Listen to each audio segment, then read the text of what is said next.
When a struggling farmer discovers a chained, beaten woman by an ancient oak tree, he has no idea she's a billionaire heiress whose uncle's criminal empire spans continents. Her rescue sets off a deadly game of cat and mouse that will either destroy them both or forge an unbreakable bond between two worlds that should never have met. Welcome to a story of love, betrayal, and redemption that proves sometimes the most powerful chains are the ones we choose to keep. Watch until the very end to see how this incredible tale unfolds, and comment with your city so I can see how far this story has traveled across the world. The morning mist clung to Cedar Grove like a shroud thick enough to muffle sound and blur the edges of reality. Ethan Cole pulled his worn leather jacket tighter against the October chill as he trudged through the muddy pasture, his breath forming small clouds in the gray dawn. At 34, he carried himself with the resigned weight of a man who'd learned that life had a cruel sense of humor, especially when it came to the Cole family farm. The foreclosure notice crinkled in his back pocket, with each step a constant reminder that he had exactly 43 days to come up with $60,000. Might as well ask him to find a unicorn grazing in his cornfield.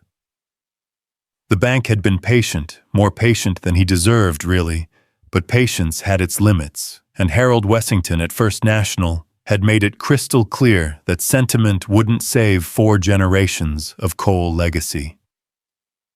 Ethan's boots squelched through a particularly muddy patch as he approached the property's northeastern boundary. The fence line here had been giving him trouble for weeks. Cattle kept getting through a weak section near the old oak tree. That massive oak had stood sentinel over Cole land since before his great-grandfather had first plowed these fields, its gnarled branches reaching skyward like arthritic fingers grasping for something as out of reach. The tree loomed through the mist like something out of a Gothic novel, its trunk so wide that 3 men couldn't wrap their arms around it. Local folklore claimed it was over 200 years old, that it had sheltered runaway slaves on the Underground Railroad, that lovers had carved their initials into its bark for generations. Ethan had always found comfort in its presence until this morning. As he drew closer, something seemed wrong. The usual morning sounds, birds chirping, insects buzzing, the distant lowing of cattle, were eerily absent. Even the wind seemed to hold its breath. Ethan's pace slowed, his farmer's instincts prickling with unease. In his experience, when nature went quiet, it meant trouble.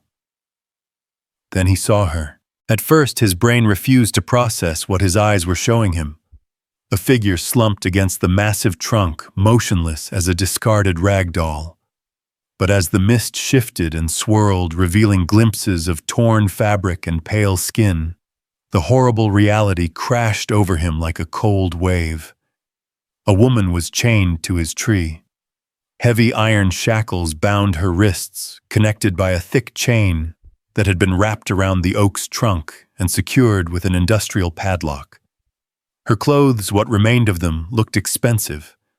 A charcoal gray business suit now torn and stained with mud and what looked like dried blood. One designer shoe was missing entirely, the other hanging by a broken strap. Ethan's heart hammered against his ribs as he broke into a run, his boots pounding across the uneven ground.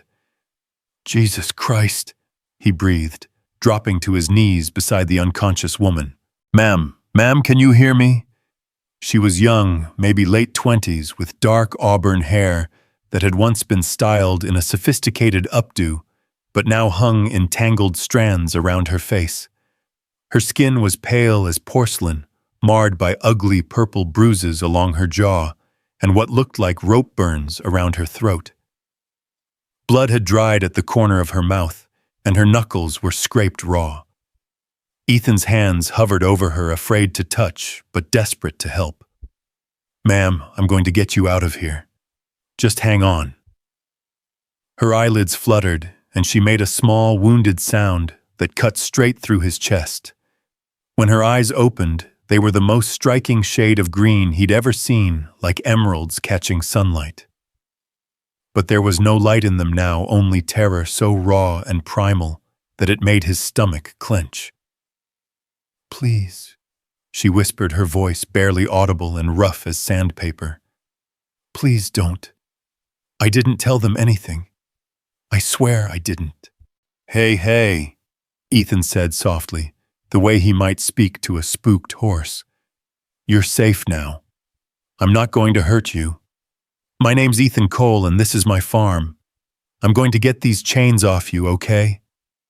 She stared at him with those devastating green eyes searching his face as if trying to determine whether he was real or just another nightmare. Slowly, almost imperceptibly, she nodded. The padlock was industrial grade, the kind used on storage units and shipping containers. Ethan cursed under his breath. He'd need bolt cutters for this, and his were back in the barn. "I have to go get some tools," he told her. "I'll be right back, I promise." Panic flashed across her features. "No," she gasped, struggling weakly against the chains. "Don't leave me here. Please, they might come back. They said they'd come back." The raw fear in her voice stopped him cold. Whoever had done this to her had broken something fundamental inside her, and the thought made rage burn hot in his chest. "Okay," he said, keeping his voice calm and steady. "Okay, I won't leave you. Let me think." He pulled out his cell phone, but the screen showed no signal bars typical for this part of the property, where the nearest tower was blocked by a ridge. "My phone's not working here," he explained. "But I live just over that hill, maybe half a mile. I can carry you." "No," she said again, more firmly this time. "The chains, they have to come off first." There was something in her tone, a desperate urgency, that told him this wasn't just about physical freedom. These chains represented something deeper, something that had been done to her mind as well as her body. Ethan looked around desperately, his eyes falling on a large rock about the size of a softball. It wasn't ideal, but it might work. "I'm going to try to break the chain," he said. "This might be loud." She nodded, closing her eyes and turning her face away. Ethan positioned the rock carefully and brought it down hard on one of the chain links. The metallic clang echoed through the misty morning like a gunshot. Again and again, he struck his shoulders, burning with the effort, sweat beading on his forehead despite the cold. After what felt like hours, but was probably only minutes, he heard the sweet sound of metal giving way. The chain separated with a sharp crack, and suddenly the woman was free, or at least no longer attached to the tree. The heavy shackles still encircled her wrists, but she could move. "Thank you," she breathed, and he heard tears in her voice. "Thank you, thank you, thank you." "Can you stand?" Ethan asked gently. She tried, but her legs gave out immediately. Without hesitation, Ethan scooped her up in his arms, surprised by how light she felt, too light, as if she hadn't eaten in days. She stiffened at first, then seemed to melt against his chest, her head falling to rest against his shoulder. "I've got you," he murmured as he started the trek back to his farmhouse. "You're safe now." The walk felt endless. She drifted in and out of consciousness, sometimes mumbling incoherently about numbers and accounts, and someone named Uncle Marcus. Other times, she was completely still, and Ethan found himself checking to make sure she was still breathing. Her skin felt cold as marble, and he quickened his pace. The Cole farmhouse sat on a gentle rise overlooking the property, a 2-story white clapboard structure that had seen better decades. The wraparound porch sagged in places, and the paint was peeling, but it was home for another 43 days anyway. Ethan kicked open the front door and carried his burden straight to the living room, laying her carefully on the old leather sofa that had been his father's pride and joy. In the better light of his living room, he could see the full extent of her injuries. In addition to the obvious bruises and cuts, there were marks on her arms that looked like injection sites. Someone had drugged her probably multiple times, judging by the number of puncture wounds. Ethan's jaw clenched. In his 34 years, he'd seen his share of cruelty hell. He'd served 2 tours in Afghanistan and witnessed things that still woke him up screaming some nights. But there was something particularly vile about what had been done to this woman. The calculated nature of it, the systematic brutality, spoke of evil that ran deep and cold. He found the first aid kit in the bathroom and returned to find her awake, looking around his modest living room with confusion. "Where am I?" she asked, her voice still hoarse. "My house," Ethan said, kneeling beside the couch with the medical supplies. "I need to clean some of these cuts. Is that okay?" She studied his face for a long moment, those green eyes still wary, but not quite as terrified as before. "You're really not one of them." "One of who?" "The men who—" She trailed off, touching her throat gingerly. "How long was I out there?" "I don't know," Ethan admitted. "I found you this morning, but you could have been there all night. Maybe longer." He dampened a clean cloth with antiseptic. "This might sting." She didn't even flinch as he cleaned the cut on her lip, though tears leaked from the corners of her eyes. "What's your name?" she asked softly. "Ethan Cole. This is my farm, or it was anyway." "Was—" He shrugged, focusing on treating a particularly deep scrape on her cheek. "Banks foreclosing. 43 days and counting." "I'm sorry." "Not your problem." He moved to examine the rope burns on her neck, and she tensed. "Easy. I'm just looking." The marks were ugly, raw, and infected-looking, as if she'd struggled against her bonds for hours. The thought made his hands shake with suppressed fury. "Whoever did this to you," he said quietly, "they're going to pay." She gave him a look that was equal parts grateful and sad. "You don't understand. These aren't just random criminals. They're—" She stopped herself, seeming to think better of whatever she'd been about to say. "It's complicated. Most things worth fighting for are." That earned him a ghost of a smile, the first real expression he'd seen from her. It transformed her face, giving him a glimpse of who she might be when she wasn't broken and terrified. Beautiful didn't begin to cover it. "What's your name?" he asked carefully, cleaning around the shackles that still encircled her wrists. She hesitated so long, he thought she might not answer. Finally, she whispered, "Isabella. Isabella Grant." The name meant nothing to Ethan, but something in the way she said it told him it should. There was weight to it, consequence. This wasn't just some random woman who'd gotten mixed up with the wrong crowd. This was someone important.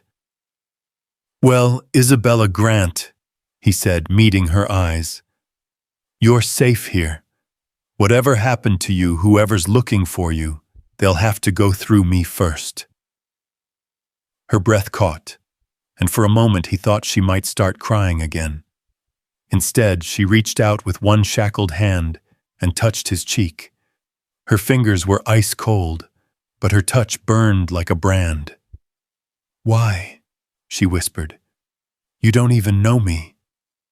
Ethan caught her hand in his, marveling at how small and delicate it felt, despite the heavy iron encircling her wrist. "Maybe not," he said, "but I know evil when I see it, and I know what it leaves behind. Nobody deserves what was done to you." She stared at him for a long moment, and he saw something shift in those remarkable eyes. The terror was still there, but it was being slowly replaced by something else, hope maybe, or at least the possibility of it. "I need to call the police," she said suddenly. Ethan hesitated. "Are you sure that's a good idea? You said the people who did this weren't just random criminals." What if, what if they've been bought? Isabella finished. What if there's no one I can trust? She closed her eyes, and when she opened them again, they were bright with unshed tears. You're right to be suspicious. The truth is, I don't know who I can trust anymore. The people who did this to me, they have resources, connections. Money can buy a lot of loyalty. But not all of it, Ethan said firmly. No, she agreed softly. Apparently not all of it. They sat in silence for a moment, the weight of her situation settling between them. Outside, the morning mist was beginning to lift, revealing the rolling green hills of Cedar Grove in all their October glory. It was beautiful country, the kind of place where people still left their doors unlocked and helped their neighbors without expecting anything in return. But even paradise had its serpents, and Ethan was beginning to understand that his uninvited guest had brought some very dangerous snakes to his garden. Tell me about the farm, Isabella said suddenly, as if sensing his dark thoughts and wanting to steer them toward safer ground. Ethan glanced around his humble living room, at the family photos covering the mantelpiece, the worn furniture that had served 3 generations of Coles, the stack of unpaid bills on the coffee table that he'd been trying to ignore. Been in my family since 1847, he said. My great-great-grandfather came here from Ireland with nothing but a strong back and bigger dreams. Bought this land, with money he'd saved working on the railroad, built that house with his own hands. He gestured toward the window where the farmhouse's reflection could be seen in the glass. 4 generations of Coles have worked this soil, raised their families here, buried their dead in the little cemetery over that hill. And now, Ethan's laugh was bitter, now I'm the one who's going to lose it all. Turns out farming's not as profitable as it used to be, especially when you're competing against corporate operations that can undercut your prices and buy politicians to write favorable legislation. Isabella shifted on the couch, wincing, as the movement pulled at her injuries. What kind of farming? Bit of everything. Cattle, corn, soybeans. Had a decent vegetable operation until the drought 3 years ago wiped me out. Been playing catch-up ever since, borrowing against next year's crop to pay for this year's mistakes. He shook his head. Sorry. You've got bigger problems than listening to me whine about my financial troubles. Actually, Isabella said softly, it's nice to hear about normal problems, real problems, the kind that can be solved with hard work and determination instead of... She touched her throat again, and her voice trailed off. Instead of what? She was quiet for so long that Ethan thought she wasn't going to answer. When she finally spoke, her voice was barely above a whisper. Instead of problems that require you to choose between your conscience and your family's life. The words hung in the air between them, heavy with implication. Ethan felt a chill that had nothing to do with the October morning. Isabella, he said carefully. What exactly were you involved in? She met his eyes, and he saw a flicker of the steel that must have been there before someone tried to break her. Nothing, she said firmly. That's the problem. I wasn't involved in anything except trying to do the right thing. Before Ethan could ask what she meant, the sound of an engine broke the morning stillness. Both of them froze, listening to the low rumble of a powerful vehicle approaching up the long gravel driveway. Isabella's face went white. They found me, she breathed. Oh God, they found me. Ethan was already moving, crossing to the window and peering through the curtains. A black SUV with tinted windows was making its way up the drive, moving slowly, deliberately. The kind of vehicle that screamed government or corporate security. Stay here, he told Isabella, but she was already struggling to sit up. No, she said urgently. You don't understand. These people don't take prisoners. If they think you've helped me, Then we'd better make sure they don't find you. Ethan's mind raced, calculating options. The farmhouse was too exposed, too obvious. But the old root cellar behind the kitchen might work. It dated back to the 1800s, built to withstand tornadoes and Indian raids. His great-great-grandmother had hidden there during the Civil War, when Confederate raiders swept through the valley. "Can you walk?" he asked. Isabella swung her legs off the couch, testing her weight. She was unsteady but mobile. "I think so." The SUV's engine was getting closer. Ethan grabbed Isabella's arm, supporting her, as they made their way quickly through the kitchen to the back door. The entrance to the root cellar was hidden behind an old woodpile, barely visible unless you knew what to look for.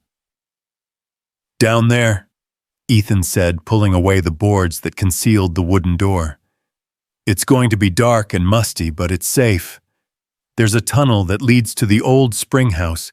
It's about 50 yards through the woods.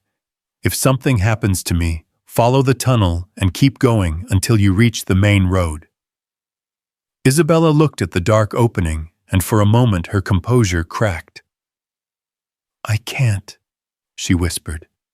"Small spaces. They kept me in a box, Ethan, for hours and hours in a box." The SUV's engine cut off somewhere near the front of the house.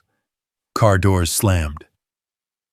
"Hey," Ethan said, taking her face gently in his hands. "Look at me. You're not in a box. You're in a tunnel built by people who understood that sometimes freedom means going underground for a while. My ancestors hid runaway slaves down there. Good people fighting the good fight." She nodded, drawing strength from his words. Okay, I can do this." "I know you can." He pressed something into her hands, a small flashlight from the kitchen junk drawer. "Give me 10 minutes, then head for the tunnel.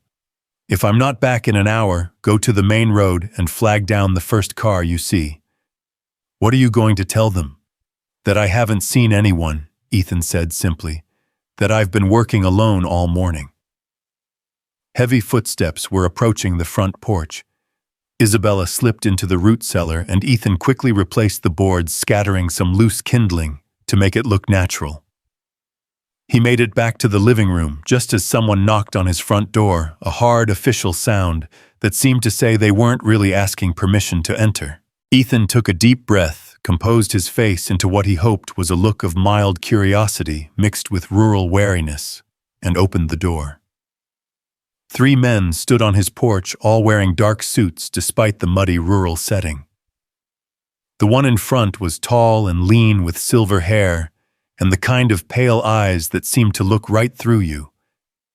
His companions were younger, broader, with the unmistakable bearing of military or law enforcement. "Mr. Cole," the silver-haired man said, his voice smooth as expensive whiskey. "I'm Agent Morrison with the FBI. These are Agents Park and Williams. We're looking for someone, and we think you might be able to help us."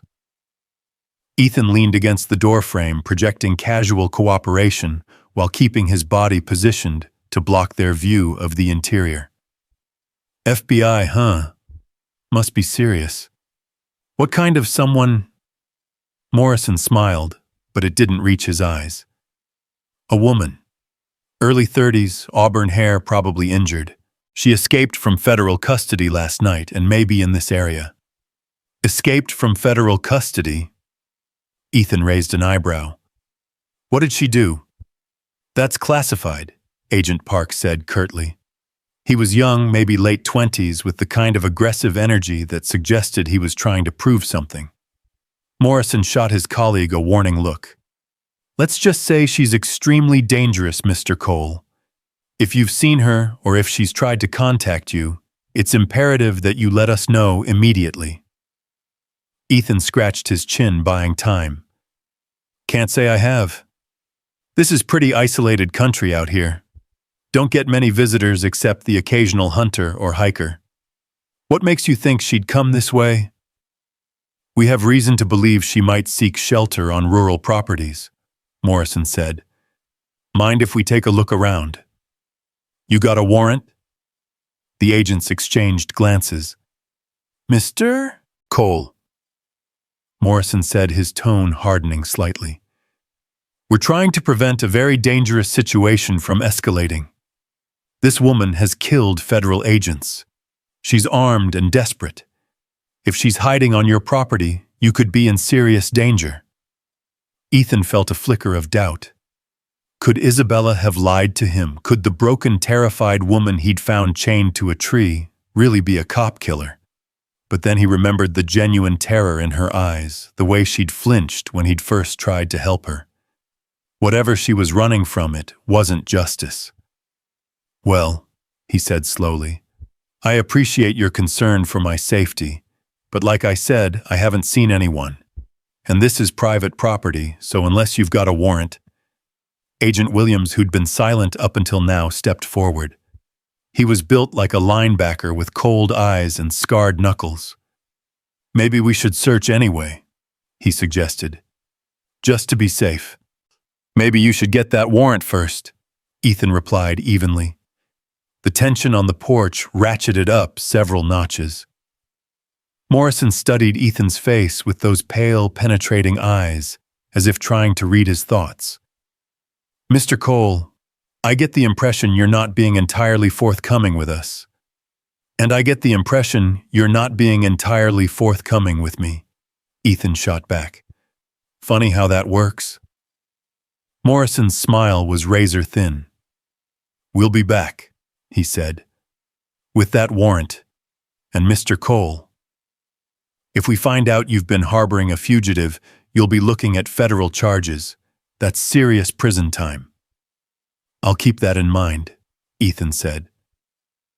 The three agents turned and walked back to their SUV, but Ethan noticed that Williams lingered, taking a long look around the property. His gaze lingered on the barn, the outbuildings, and particularly on the area near the woodpile where the root cellar was hidden. They drove away, but Ethan had the unsettling feeling they wouldn't go far. He waited a full 15 minutes before making his way back to the root cellar, constantly checking the windows to make sure they weren't being watched. When he pulled away the boards, Isabella was crouched just inside the entrance, clutching the flashlight like a lifeline.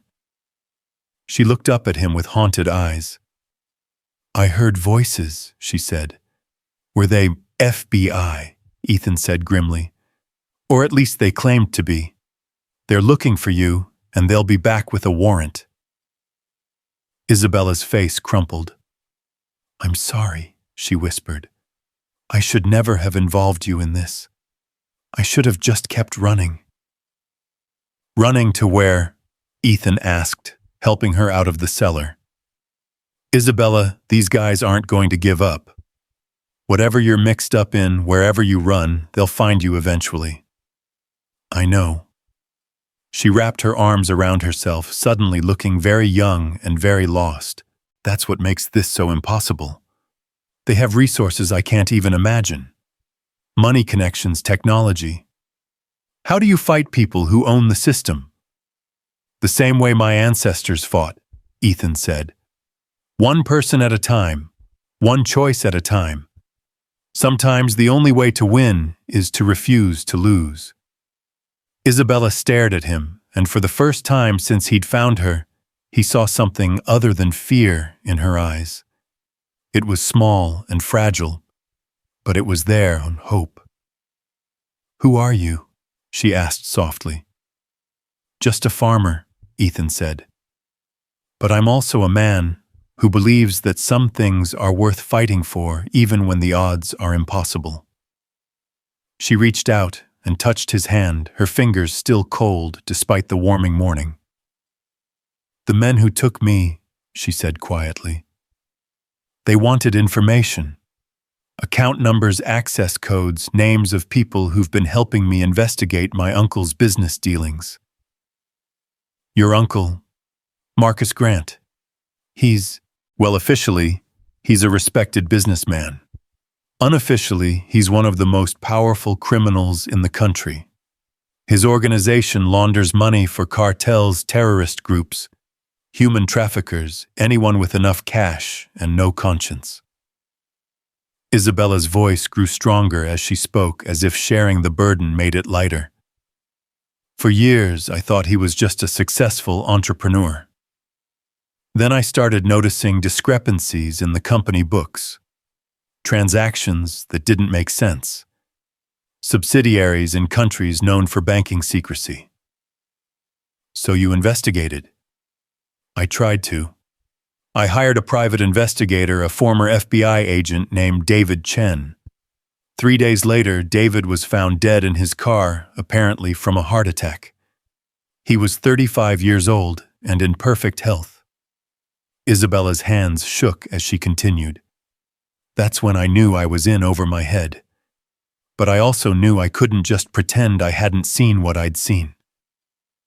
Ethan felt the pieces clicking into place. So you gathered evidence. Everything I could find. Bank records, shipping manifests, communications between my uncle and his associates. I was planning to turn it all over to the FBI when they grabbed me. The real FBI. Isabella's laugh was bitter. That's the million-dollar question, isn't it? The men who took me knew things that only law enforcement would know. They had federal credentials, federal vehicles, but they also seemed to know exactly where I'd hidden my evidence, exactly who I'd spoken to. She met his eyes. Either they were dirty feds or my uncle has people so deep inside the system that it doesn't matter. The implications sent a chill down Ethan's spine. If Isabella was telling the truth, and every instinct he had said she was, then the men who'd just left his porch weren't the good guys. They were hunters, and she was their prey. The evidence, he said. Where is it now? Safe, Isabella said.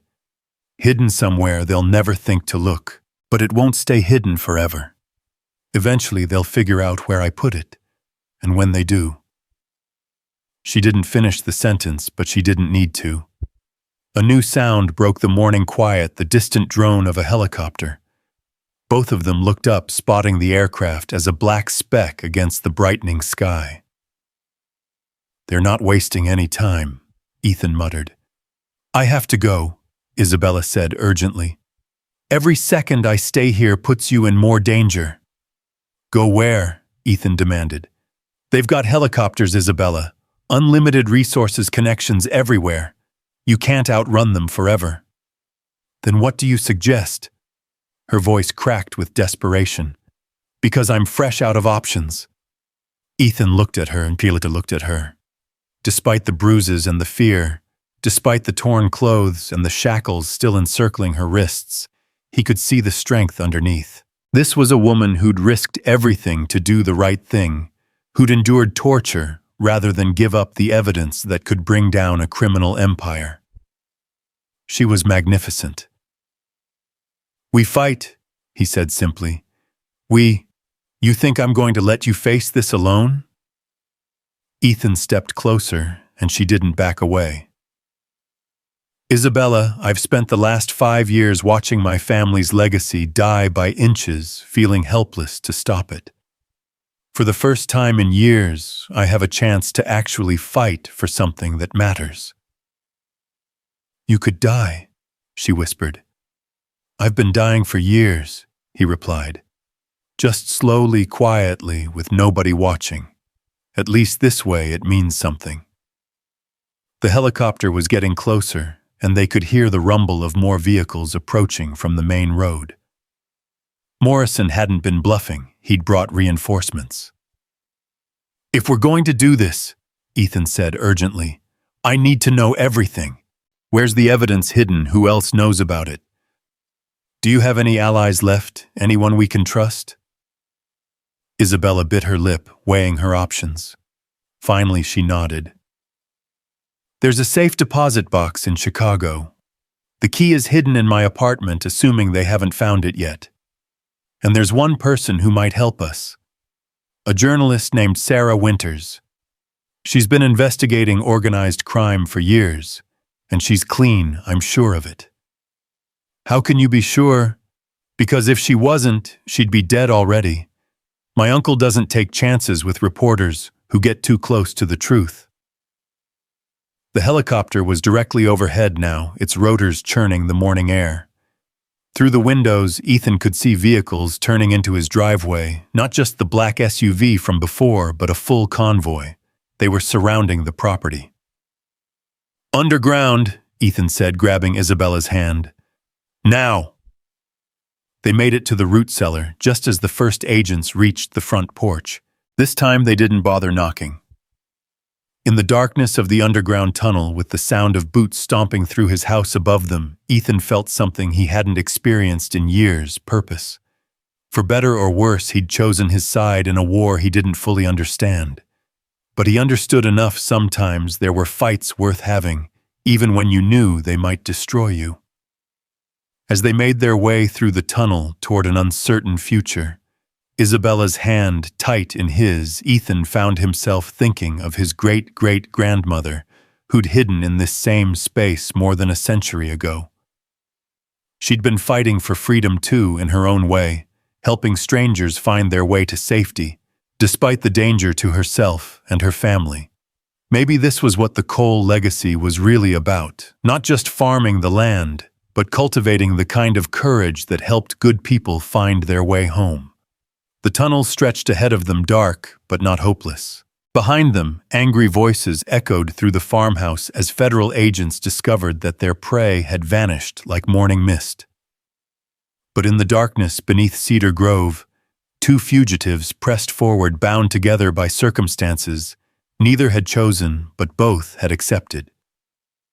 The real story was just beginning. The tunnel seemed to stretch forever in the pale beam of Ethan's flashlight, its earthen walls pressing close around them, like the embrace of some ancient grave. Isabella's breathing came in short, panicked gasps beside him, and he could feel her trembling through their joined hands. The sound of boots stomping overhead had faded, but he knew it was only a matter of time before Morrison and his team discovered the hidden entrance. "How much further?" Isabella whispered, her voice tight with barely controlled claustrophobia. "Almost there," Ethan replied, though in truth he wasn't entirely sure. He hadn't been in these tunnels since he was a boy, following his grandfather, on adventures that had seemed magical then, but felt grimly practical now. Just a little more. The tunnel began to slope upward, and fresh air touched their faces, sweet relief after the musty underground atmosphere. Ahead, pale light filtered down through what looked like a grating, the old spring house. Ethan pushed against the wooden cover, and it gave way with a groan of protest, revealing a circle of gray morning sky. He hauled himself up first, then reached down to help Isabella. She emerged blinking and gasping immediately, putting distance between herself and the tunnel entrance, as if it might swallow her whole. They were in a small stone structure, about the size of a garden shed, built over a natural spring that had provided water for the Cole family for generations. Thick moss covered the walls and ferns sprouted from cracks in the stonework. It was beautiful in its decay, like something from a fairy tale, though at the moment it felt more like a trap than a sanctuary. Through the open doorway, Ethan could see his farmhouse in the distance, now swarming with black-clad figures. A helicopter circled overhead like a mechanical vulture, and he counted at least 6 vehicles in his driveway. "Jesus," he breathed. "They brought a small army." Isabella peered over his shoulder, and he felt her body go rigid. "That's not FBI," she said quietly. "At least not all of them. See the man by the white van? That's Victor Kozlov. He's one of my uncle's security specialists, which is a polite way of saying he's a professional torturer." The man she'd indicated was built like a prizefighter, with a shaved head and arms covered in Cyrillic tattoos. Even from a distance, there was something predatory about the way he moved, as if he were always calculating the best way to inflict maximum pain. "And the woman talking to Morrison," Isabella continued. "That's Dr. Elena Vasquez. She's a psychiatrist who specializes in..." Enhanced interrogation techniques. Uncle Marcus keeps her on retainer for situations like this. Ethan felt sick.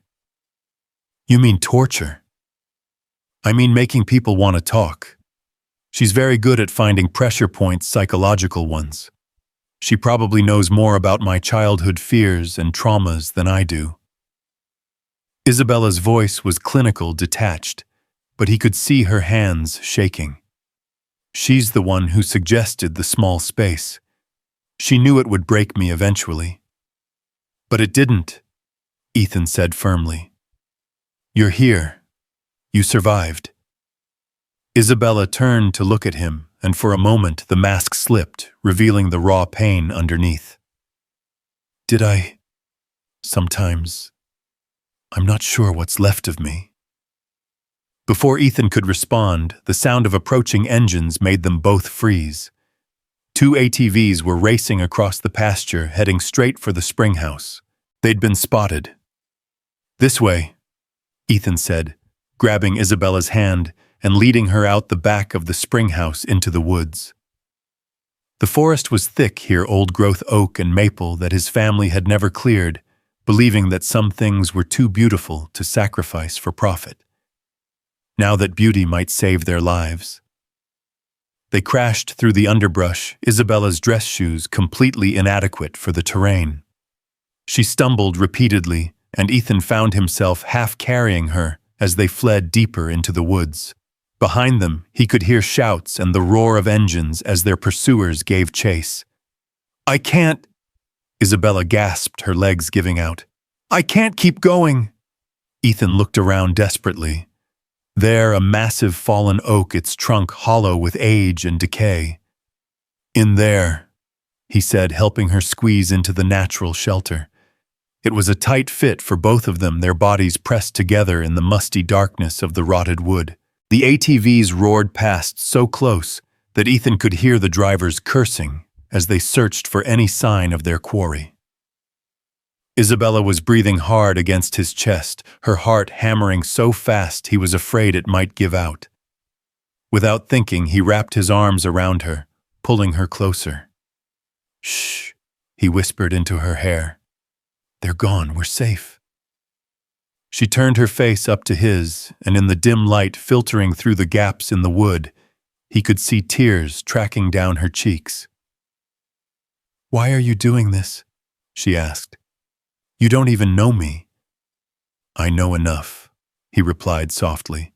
His hand found her face, thumb brushing away her tears. I know you're brave enough to stand up to monsters. I know you care more about doing the right thing than protecting yourself.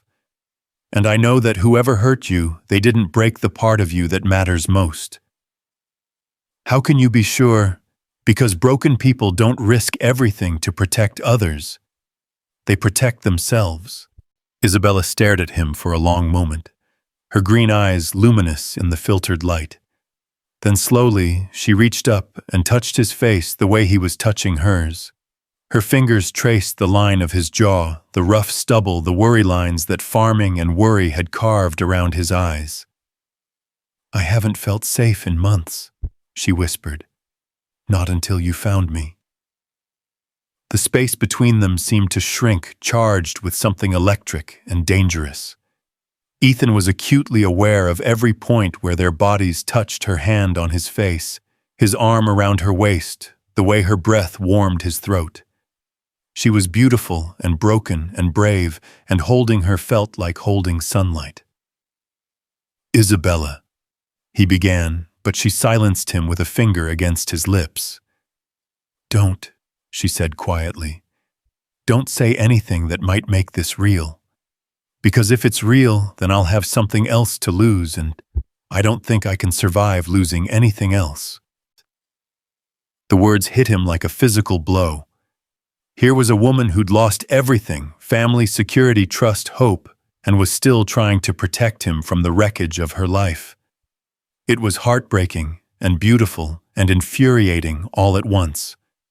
What if I want it to be real? He asked.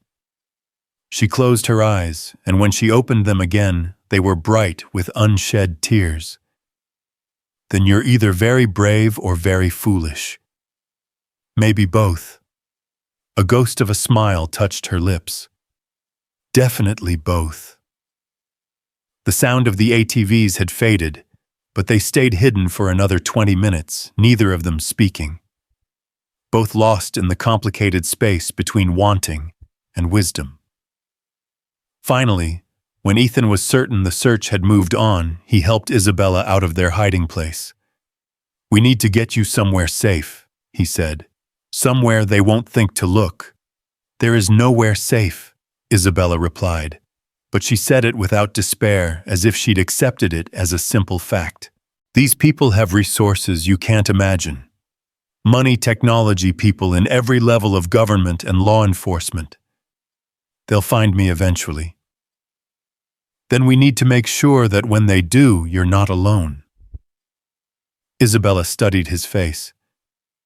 "What are you thinking?" "I'm thinking that running and hiding isn't working.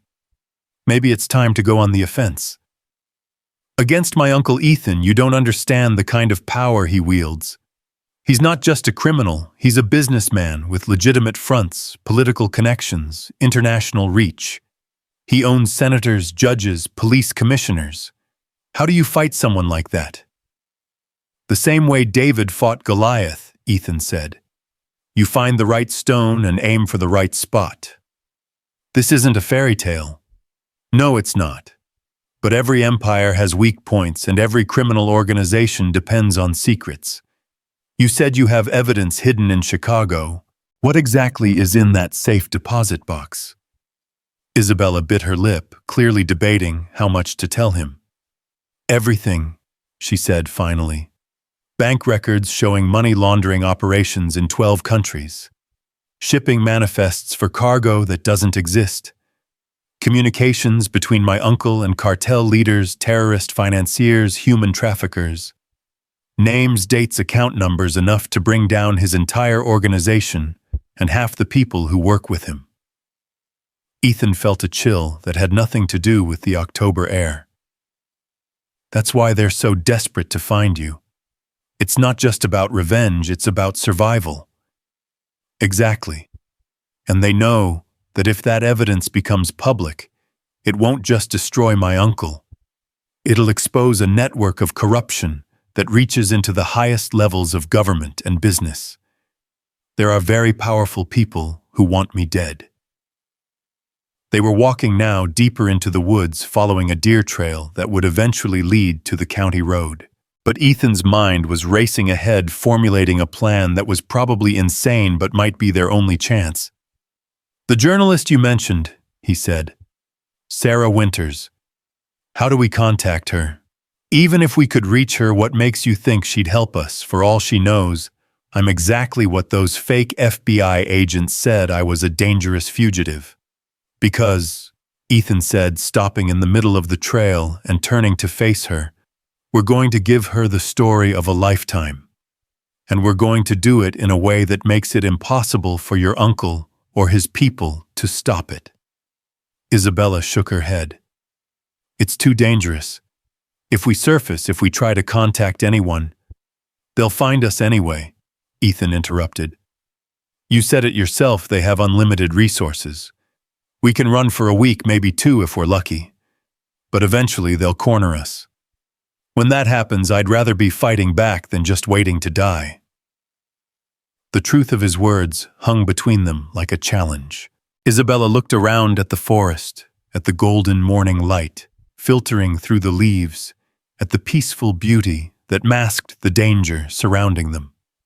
When she looked back at him, something had changed in her eyes. "Okay," she said quietly. "What did you have in mind?" Ethan smiled, the first genuine smile he'd felt in months. "First, we need to get to Chicago and retrieve that evidence. Then, we need to find Sarah Winters and convince her that the story you're offering is worth the risk. And finally," he paused, the enormity of what he was suggesting hitting him. "Finally, we make so much noise that your uncle and his people can't silence us without confirming everything we're saying." You're talking about declaring war against one of the most powerful criminal organizations in the country. I'm talking about fighting back against people who think they can chain women to trees and torture them into submission. I'm talking about standing up for something that matters, even if it destroys us. Isabella stared at him for a long moment, and he could see her weighing the odds, calculating the risks, trying to decide if he was offering salvation or just a more dramatic form of suicide. "There's something else you should know," she said finally, "about the evidence about why my uncle is so desperate to get it back." "What?" "It's not just proof of his crimes. There's a list, names of every politician, judge, police official, and federal agent on his payroll. We're talking about corruption at the highest levels, people who've been taking money to look the other way or actively help his operations." The implications hit Ethan like a sledgehammer. That's why the FBI agents seemed dirty. They probably are dirty. Or they're clean agents being given bad information by dirty supervisors. Either way, we can't trust law enforcement. We can't trust the courts. We can't trust anyone in an official capacity. "Then we trust the people," Ethan said. "We bypass the system entirely and take it straight to the public. And hope that public outrage is enough to force action from the few honest officials left. What choice do we have?" Isabella was quiet for a moment, and when she spoke again, her voice was stronger than it had been all morning. "My uncle has a weakness," she said. "He's arrogant. He believes his own press about being untouchable. And he has a temper. When he's angry, he makes mistakes." "What kind of mistakes?" "The kind that leave evidence. The kind that expose his operations. If we can make him angry enough, desperate enough, he might do something that gives us the opening we need." They'd reached the edge of the woods now, and the county road stretched before them like a ribbon of possibility. In the distance, Ethan could see a small white church where his family had worshipped for generations, its steeple pointing toward heaven, like a prayer made of wood and stone. "There's a bus stop by the church," he said. "If we can make it there without being seen, we can catch the noon bus to the city. From there, we can get a train to Chicago. They'll be watching transportation hubs. Not the rural ones, and not for a couple that looks like—" He gestured at their appearance, him in his work clothes, and her in her torn designer suit. "We look like exactly what we are. Desperate people running out of options." Isabella almost smiled at that. "So the plan is to hide in plain sight. Sometimes the best disguise is the truth." They crossed the road quickly, staying low, and using the church's old cemetery for cover. Ethan's family plot was here, generations of Coles resting under weathered headstones that bore witness to lives of hard work and quiet dignity. As they crept between the graves, he found himself wondering if he'd be joining them soon. The thought should have terrified him, but instead, it brought a strange peace. His ancestors had fought for what they believed in, for freedom, for family, for the right to live without fear. If he died fighting the same fight, he'd be in good company. The bus stop was nothing more than a wooden bench and a faded sign, but it represented escape. They had 20 minutes until the noon bus arrived, 20 minutes to stay hidden and pray that Morrison's people were still searching the woods around his farm. "Ethan," Isabella said, as they crouched behind the old stone wall that surrounded the cemetery, "if we do this, if we really go after my uncle, there's no going back. He doesn't forgive and he doesn't forget. Even if we win, even if we destroy his organization, there will always be someone looking for revenge." "Are you trying to talk me out of it?" "I'm trying to make sure you understand what you're choosing. Because once we start down this path, your old life is over. Win or lose, you'll never be just a farmer again."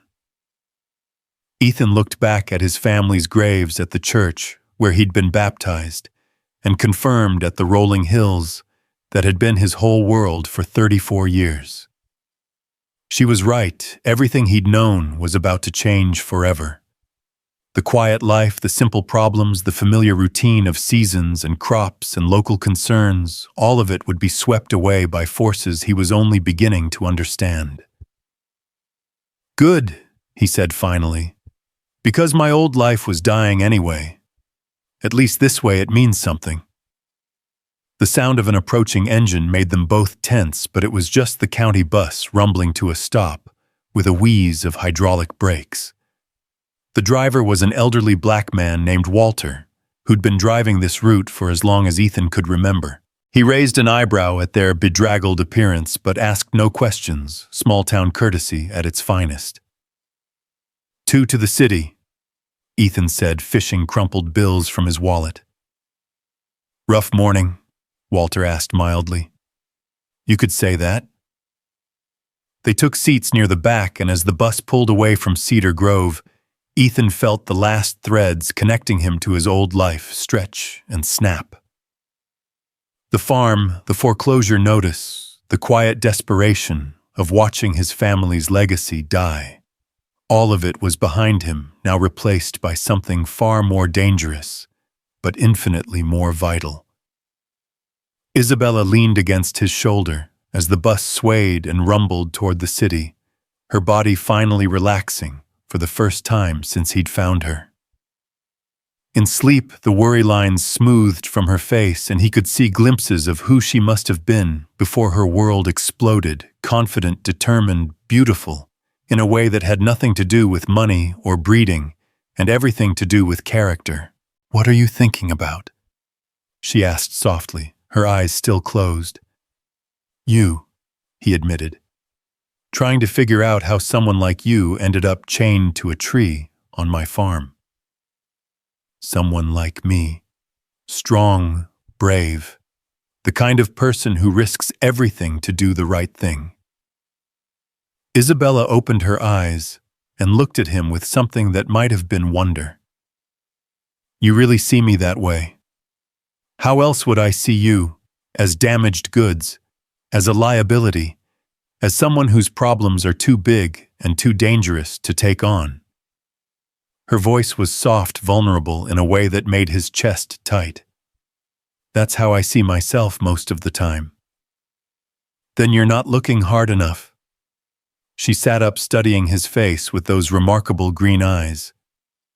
"What do you see when you look at me?" The question hung between them, heavy with possibility and risk. Ethan could have deflected, could have kept things light and safe. Instead, he chose honesty. "I see a woman who survived hell and came out fighting. I see someone who cares more about justice than safety, more about truth than comfort. I see." He paused, searching for the right words. "I see someone worth fighting for." Isabella's breath caught, and for a moment he thought she might cry. Instead, she reached for his hand, lacing their fingers together. "I haven't felt worth fighting for in a long time," she whispered. "Then you've been around the wrong people." The bus swayed around a curve, and through the windows, Ethan could see the city skyline growing larger on the horizon. Chicago, where Isabella's evidence waited, where Sarah Winters might be their salvation, where the real battle would begin. But for now, in this moment, there was just the two of them on a country bus, holding hands like teenagers, and pretending that the world beyond these windows couldn't touch them. It was an illusion fragile as spun glass, but it was theirs. "When this is over," Isabella said quietly, "when my uncle is behind bars and his organization is destroyed, what will you do?" Ethan considered the question. The farm would be gone by then. The bank wouldn't wait for him to save the world before foreclosing. His old life, his old identity would be as dead as if he'd been buried in the family plot beside his ancestors. "I don't know," he said honestly. "I guess I'll figure it out as I go." "That doesn't scare you." "Terrifies me," he admitted, "but not as much as the thought of doing nothing while good people suffer." Isabella squeezed his hand tighter. When I was little, she said, I used to dream about knights in shining armor, brave men who rode white horses and saved the day. She smiled sad and sweet. I never imagined my knight would be a farmer in work boots who found me chained to a tree. I'm no knight, Ethan said. No, Isabella agreed, her eyes warm with something that might have been love. You're better. You're real. The bus rumbled on toward the city, carrying them toward an uncertain future. Behind them, Cedar Grove grew smaller and smaller, until it disappeared entirely, swallowed by distance and the promise of what was to come. Ahead lay Chicago and danger and the chance to strike back at the forces that had tried to break them both. But in this moment, suspended between past and future, Ethan Cole and Isabella Grant held each other close and pretended that love might be enough to save them both. The city swallowed them whole the moment they stepped off the bus at Union Station. Chicago moved with a rhythm that was alien to Ethan. After years of Cedar Grove's gentle pace, a symphony of car horns, construction noise, and 8 million people all rushing toward destinations that seemed desperately important. Isabella pulled her torn jacket tighter around herself, trying to blend into the crowd, despite the incongruity of her designer clothes and bare feet. We need different clothes, she said, her voice barely audible above the urban cacophony. And shoes. I can't walk through the city like this. Ethan nodded, guiding her toward a discount clothing store he'd spotted across the street. The clerk, a tired-looking woman with kind eyes, took one look at Isabella's condition and asked no questions as she rang up jeans, sneakers, and a simple blue sweater that brought out the color of Isabella's eyes. In the store's cramped dressing room, Isabella emerged transformed. Gone was the broken heiress in the torn power suit. In her place stood a woman who could have been anyone, a college student, a young professional, someone's daughter visiting the city. But when Ethan looked into her eyes, he still saw the steel beneath the softness, the determination that had kept her alive when weaker people would have broken. Better, she asked, a ghost of a smile touching her lips. Perfect, he said, and meant it. She was beautiful in designer clothes, but she was breathtaking in blue jeans and sneakers, looking like someone he might have met at a coffee shop or a bookstore instead of chained to a tree. They found an internet cafe 6 blocks from the station, a grimy place that smelled of stale coffee and desperation. Isabella's fingers flew over the keyboard as she accessed accounts. Ethan hadn't known existed, checking for signs that her uncle's people had found her digital hiding places. My apartment's been compromised, she said quietly, pointing to surveillance footage from the building's security system. They've had people watching it for days, but the storage unit where I hid the safe deposit key, that looks clear. Where is it? South Side, Industrial District. The kind of place where people mind their own business and don't ask questions. Isabella's fingers hesitated over the keyboard. Ethan, once we retrieve that key, there's no going back. My uncle will know we're in the city, and he'll throw everything he has at us. Then we'd better move fast.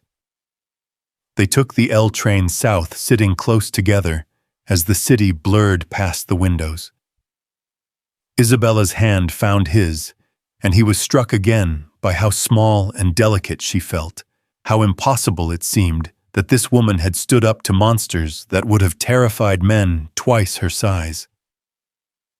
Tell me about Sarah Winters, he said. What makes you so sure she'll help us? Isabella was quiet for a moment, watching the urban landscape roll by. 3 years ago, she did an expose on human trafficking in the Midwest.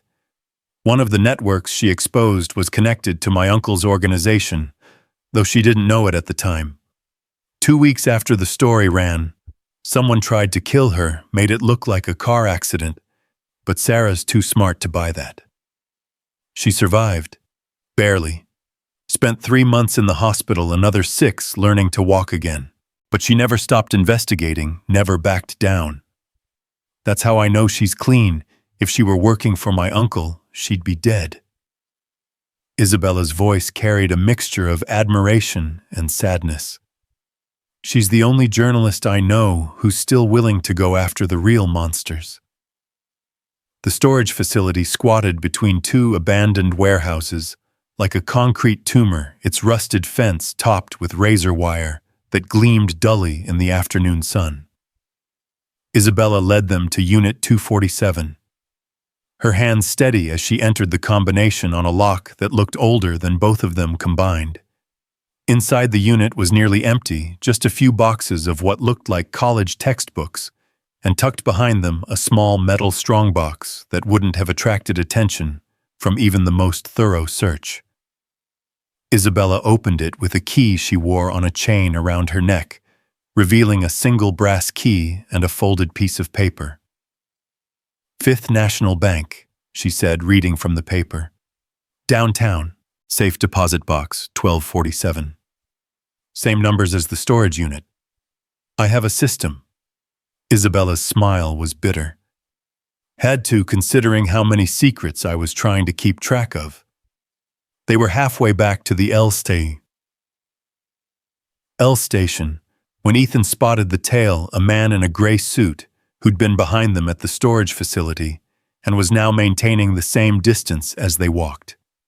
He wasn't trying very hard to be subtle, which meant either he was incompetent or he wanted them to know they were being watched. Don't look back, Ethan said quietly, but we've got company. Isabella's step faltered for just a moment before she forced herself to keep walking normally. How many? One that I can see. Could be more. It's a herding tactic, Isabella said, her voice tight with controlled fear. They want us to run in a specific direction, probably into an ambush. Ethan's mind raced, calculating options. They were in an industrial area with limited escape routes, surrounded by the kind of businesses that closed early and minded their own affairs. Perfect territory for people who wanted to have a private conversation with someone who might not want to talk. The elevated platform, he said. If we can reach it before they spring whatever trap they're setting. They quickened their pace, but their tail matched them step for step. Worse, Ethan spotted two more figures converging from side streets, a coordinated effort designed to box them in. These weren't Morrison's government types. These were street soldiers, the kind of men who solved problems with violence and disposed of evidence in the Chicago River. Run, Ethan said. They broke into a sprint, abandoning all pretense of casual movement. Behind them he heard shouts and the sound of running feet as their pursuers gave chase. Isabella ran with surprising grace despite everything she'd been through, her new sneakers giving her traction on the cracked pavement. The elevated station loomed ahead, but one of their pursuers had angled to cut them off. He was a big man with the build of an ex-boxer, and he moved with the confidence of someone accustomed to intimidating people into submission. What he wasn't expecting was for Ethan to lower his shoulder and hit him like a linebacker, sending both of them sprawling across the sidewalk. Go! Ethan shouted, rolling away from his opponent's grasping hands. Get to the platform! Isabella hesitated for a heartbeat, torn between safety and leaving him behind. Then training, or perhaps instinct, took over, and she ran for the stairs as Ethan grappled with the would-be interceptor. The man was strong but clumsy, used to overwhelming opponents with brute force rather than skill. Ethan had learned to fight in the army, in places where losing meant dying, and those lessons came back to him now, with crystalline clarity. A sharp elbow to the man's solar plexus doubled him over, and Ethan followed up with a knee to his face that sent him crashing back to the pavement. Blood streamed from his broken nose as he groaned and tried to focus his eyes. Who sent you? Ethan demanded, but the man just spat blood and glared. The sound of approaching sirens made the decision for him time to go. He reached the platform just as a train was pulling in, Isabella already aboard, and holding the doors open. They collapsed into seats as the train lurched into motion, both breathing hard and checking the windows for signs of pursuit. "Nice tackle," Isabella said once she'd caught her breath. "College football," Ethan replied. "Seems like a lifetime ago." "Feel better or worse than farming?"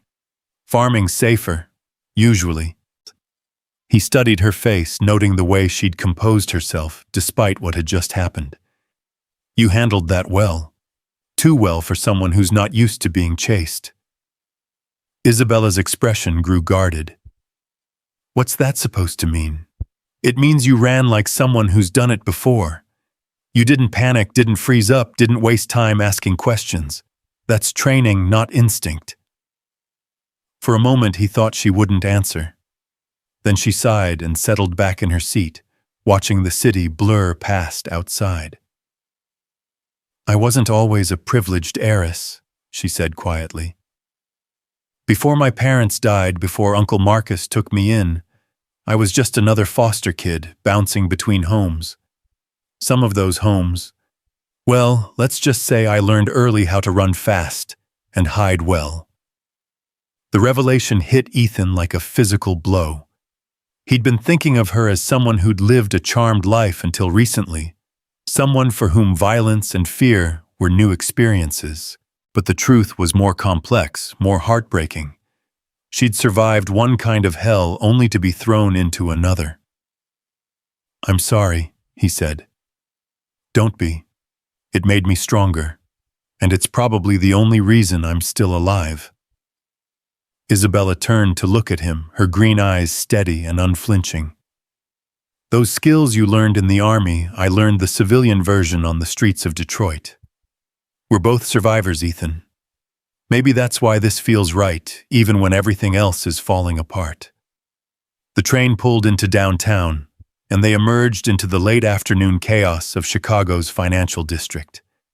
Fifth National Bank rose before them, like a granite monument to capitalism, its imposing facade designed to inspire confidence in the institution's permanence and stability.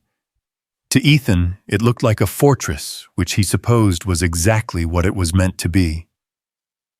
"Safe deposit boxes are in the basement," Isabella said as they climbed the marble steps.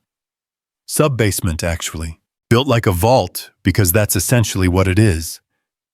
The bank's interior was all polished brass and marble, designed to make customers feel that their money was in capable hands. Isabella approached the customer service desk with the confidence of someone who belonged in such places, despite her casual clothes and the fading bruises on her face. "I'd like to access my safe deposit box," she told the clerk, a middle-aged woman with steel-gray hair and the kind of perpetually skeptical expression that suggested she'd dealt with every conceivable form of banking fraud. "Name and box number, Isabella Grant, box 1247. The clerk's fingers flew over her keyboard, and Ethan saw her expression shift slightly, surprise perhaps, or recognition. "Ms. Grant," she said carefully, "there have been some inquiries about your account recently, from federal investigators." Isabella's face didn't change, but Ethan felt her tense beside him. "What kind of inquiries?" "They wanted to place a hold on the box pending an investigation. However, since you haven't been charged with any crime, we were legally unable to comply without a court order." The clerk leaned forward slightly, lowering her voice. "Between you and me, dear, I'd suggest taking care of whatever business you have quickly. These federal types can be quite persistent." "Thank you for the warning," Isabella said. "How long ago were they here?" "This morning, about an hour after we opened." So Morrison and his people knew about the safe deposit box. They'd probably spent the day working on getting a warrant, which meant Isabella and Ethan had a narrow window before the contents were seized as evidence in whatever fabricated case they were building. The elevator down to the vault level felt like descending into a tomb. The walls grew thicker, the air more stifling, until they emerged into a sterile chamber lined with hundreds of identical metal boxes. It felt like a mausoleum for secrets, each box containing something someone had thought worth hiding from the world. Box 1247 was smaller than Ethan had expected, no bigger than a shoebox. Isabella inserted her key alongside the bank's master key, and the door swung open to reveal a single manila envelope thick with documents and a small digital drive. "This is it," she said softly. "Everything that can destroy my uncle's empire. And probably get us both killed in the process. Probably." Isabella pulled out the envelope, weighing it in her hands like a live grenade. "Last chance to walk away, Ethan. Once we leave this vault, we're committed. No going back, no changing our minds." Ethan looked at her, really looked at her.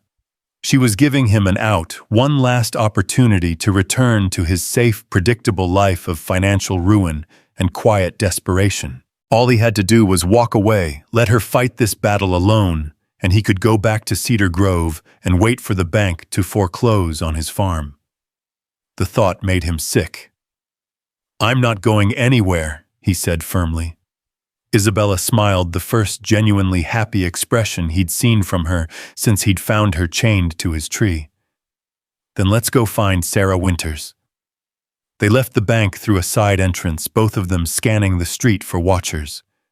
The envelope felt like it was burning a hole through Isabella's jacket, a tangible reminder of the danger they were carrying. According to the business card Isabella had pulled from her memory, Sarah Winters worked out of a small office building in Lincoln Park, the kind of place where freelance journalists and private investigators eked out livings pursuing stories the mainstream media wouldn't touch. The building was a converted brownstone with a directory board that listed 24 small businesses. Winters' investigative journalism was listed on the third floor, sandwiched between a bankruptcy attorney and a marriage counselor, a location that suggested either a sense of humor or a realistic assessment of her client base. They climbed 2 flights of narrow stairs, their footsteps echoing in the empty hallway. Most of the offices were dark, their occupants having fled for the suburbs hours ago. But light spilled from under Sarah Winters' door, along with the sound of fingers flying over a keyboard. Ethan knocked, and the typing stopped immediately. "We're closed," came a voice from inside, female, tired with the kind of edge that suggested its owner had learned not to trust unexpected visitors. "Ms. Winters," Isabella called. "My name is Isabella Grant. I have a story for you." The silence stretched so long that Ethan began to wonder if the journalist had slipped out a back window. Then the door opened, revealing a woman in her 40s with prematurely gray hair and intelligent brown eyes that missed nothing. She was smaller than Ethan had expected, maybe 5'4", but she carried herself with the kind of quiet confidence that came from facing down people much larger and more dangerous than herself. "Isabella Grant," Sarah repeated slowly. "The missing heiress. There are federal agents looking for you." "I know. They're not really federal agents." Sarah's eyebrows rose slightly. "That's a serious accusation." "I have serious evidence." For a long moment, the two women studied each other like poker players trying to read each other's tells. Then Sarah stepped aside, gesturing them into her office. The space was controlled. Chaos file cabinets overflowing with documents, whiteboards covered with photographs and diagrams connected by red string computers humming with the kind of encryption software that suggested its owner valued privacy above convenience. It looked like the command center for a one-woman war against corruption. "Coffee?" Sarah asked, but she was already pouring 3 cups from a pot that looked like it had been brewing since morning. "You look like you need it." The coffee was strong enough to wake the dead, which was probably the point. Sarah settled behind her desk, studying them with the kind of intensity that made Ethan feel like a specimen under a microscope. "So, she said finally. Tell me about these federal agents who aren't really federal agents. Isabella opened the envelope, spreading documents across Sarah's desk like tarot cards predicting doom. Bank records, shipping, manifests, photographs, recorded conversations, a paper trail that told the story of one of the largest criminal organizations in North America. My uncle Marcus Grant has been laundering money for cartels, terrorists, and human traffickers for over a decade, Isabella began. These documents prove it. They also prove that he's been paying bribes to federal agents, judges, politicians, and police officials to protect his operations. Sarah picked up one of the documents, a bank transfer record showing a payment of $2 million from a Grant Industries subsidiary to an account in the Cayman Islands. Her expression grew more interested as she read. This account, she said, pointing to a routing number. I've seen it before. It's connected to a drug trafficking operation I've been investigating for 2 years. Then you know we're telling the truth. I know these documents look authentic, but I've seen forgeries that would fool the Treasury Department. Sarah leaned back in her chair, her eyes never leaving Isabella's face. Why bring this to me? Why not the FBI, the DEA, the Justice Department? Because we don't know who we can trust, Ethan said. The people who kidnapped Isabella knew things only law enforcement would know. They had federal credentials, federal vehicles. Either they were dirty agents or clean agents being fed bad information by dirty supervisors. Sarah's expression shifted, and Ethan saw recognition in her eyes. The men who grabbed you, she said to Isabella. Describe them. Tall, silver-haired man who called himself Agent Morrison. Pale eyes, expensive suit. His partners were younger military-bearing. One was Asian, maybe Korean. The other was built like a linebacker. Son of a bitch, Sarah breathed. Morrison isn't FBI. He's private security, works for a company called Blackwater Solutions. They specialize in corporate espionage and asset recovery. Asset recovery? Ethan asked. Fancy term for getting back things that belong to their clients, usually through methods that wouldn't stand up in court. Sarah's fingers were already flying over her keyboard.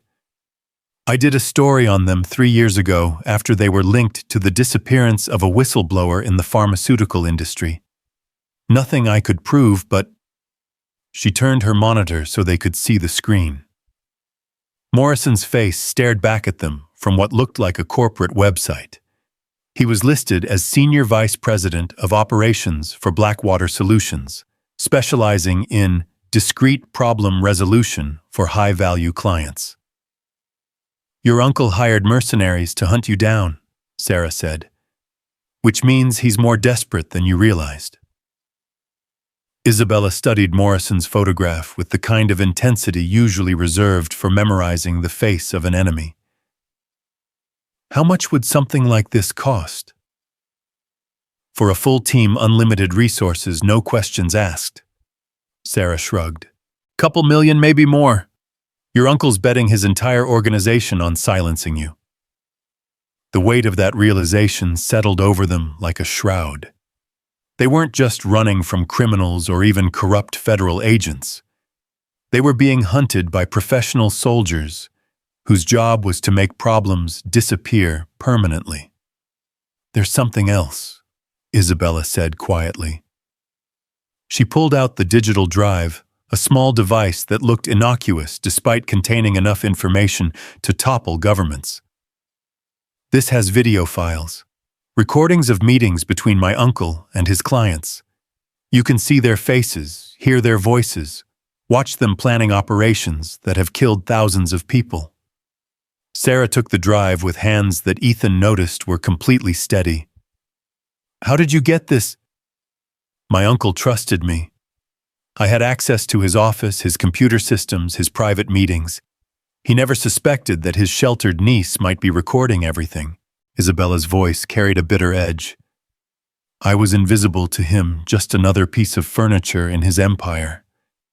That's what saved me and what doomed him. Sarah plugged the drive into her computer, and they watched as files began to populate on the screen. Dozens of video files, each labeled with dates and cryptic abbreviations that probably made sense only to Isabella. "Pick one," Sarah said. Isabella scrolled through the list, finally selecting a file dated 6 months earlier. The video opened to show what looked like a corporate boardroom, expensive furniture, and floor-to-ceiling windows offering a view of the Chicago skyline. Marcus Grant sat at the head of a polished conference table, looking every inch the successful businessman in his $1,000 suit and silk tie. But the men seated around the table weren't board members. Ethan recognized the type from his time in Afghanistan: cartel enforcers, terrorist operatives, the kind of people who solved problems with bullets and bombs. They spoke in accented English about shipping routes and territory divisions, about politicians who needed additional motivation to stay bought, about journalists who were asking too many questions. "Jesus," Sarah breathed as the conversation turned to specific names, specific plans. This is a declaration of war against law enforcement." "Keep watching," Isabella said grimly. The video continued for another 20 minutes, each revelation more damning than the last. Bank account numbers, murder contracts, detailed plans for bribing federal judges. It was a masterclass in organized crime, recorded in high definition, with crystal clear audio.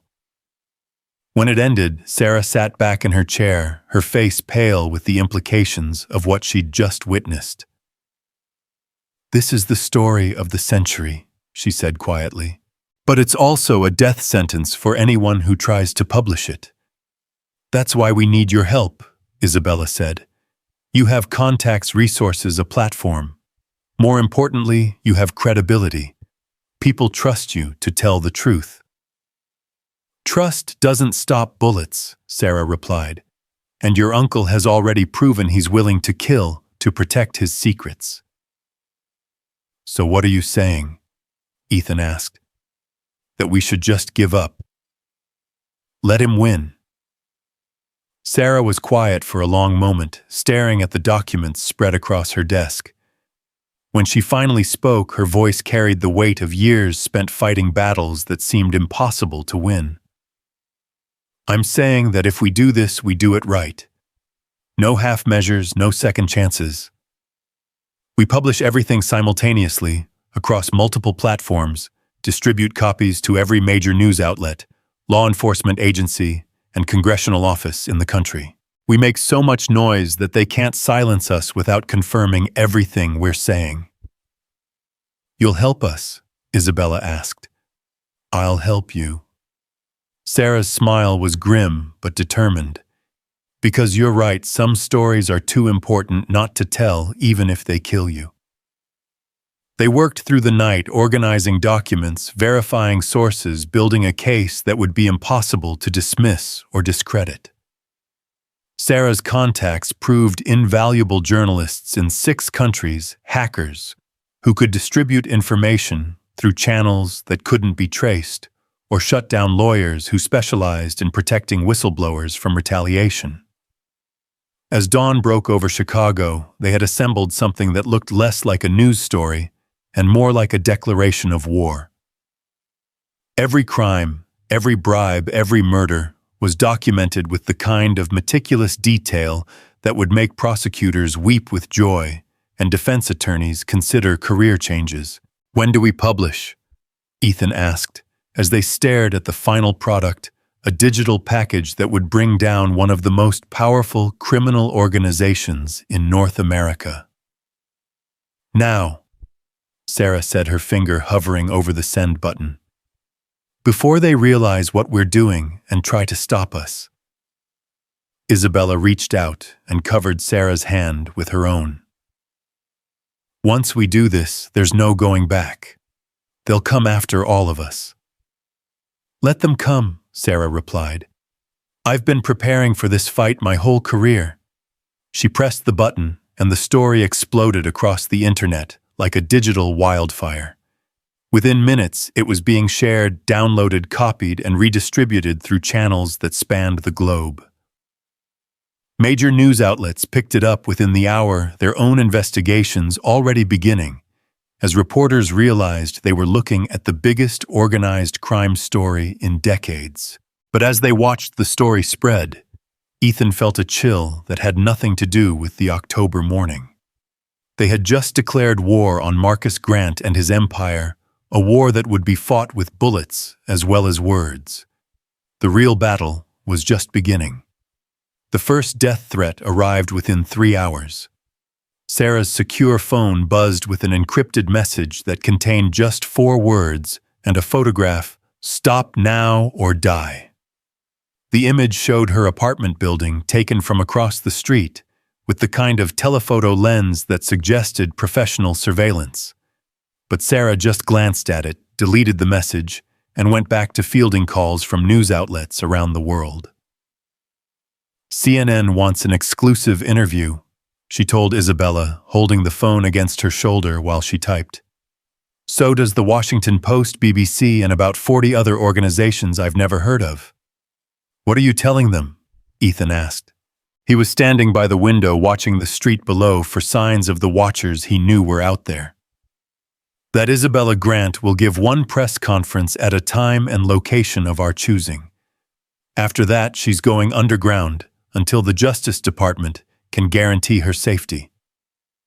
Isabella looked up from the laptop where she'd been monitoring news coverage of their story.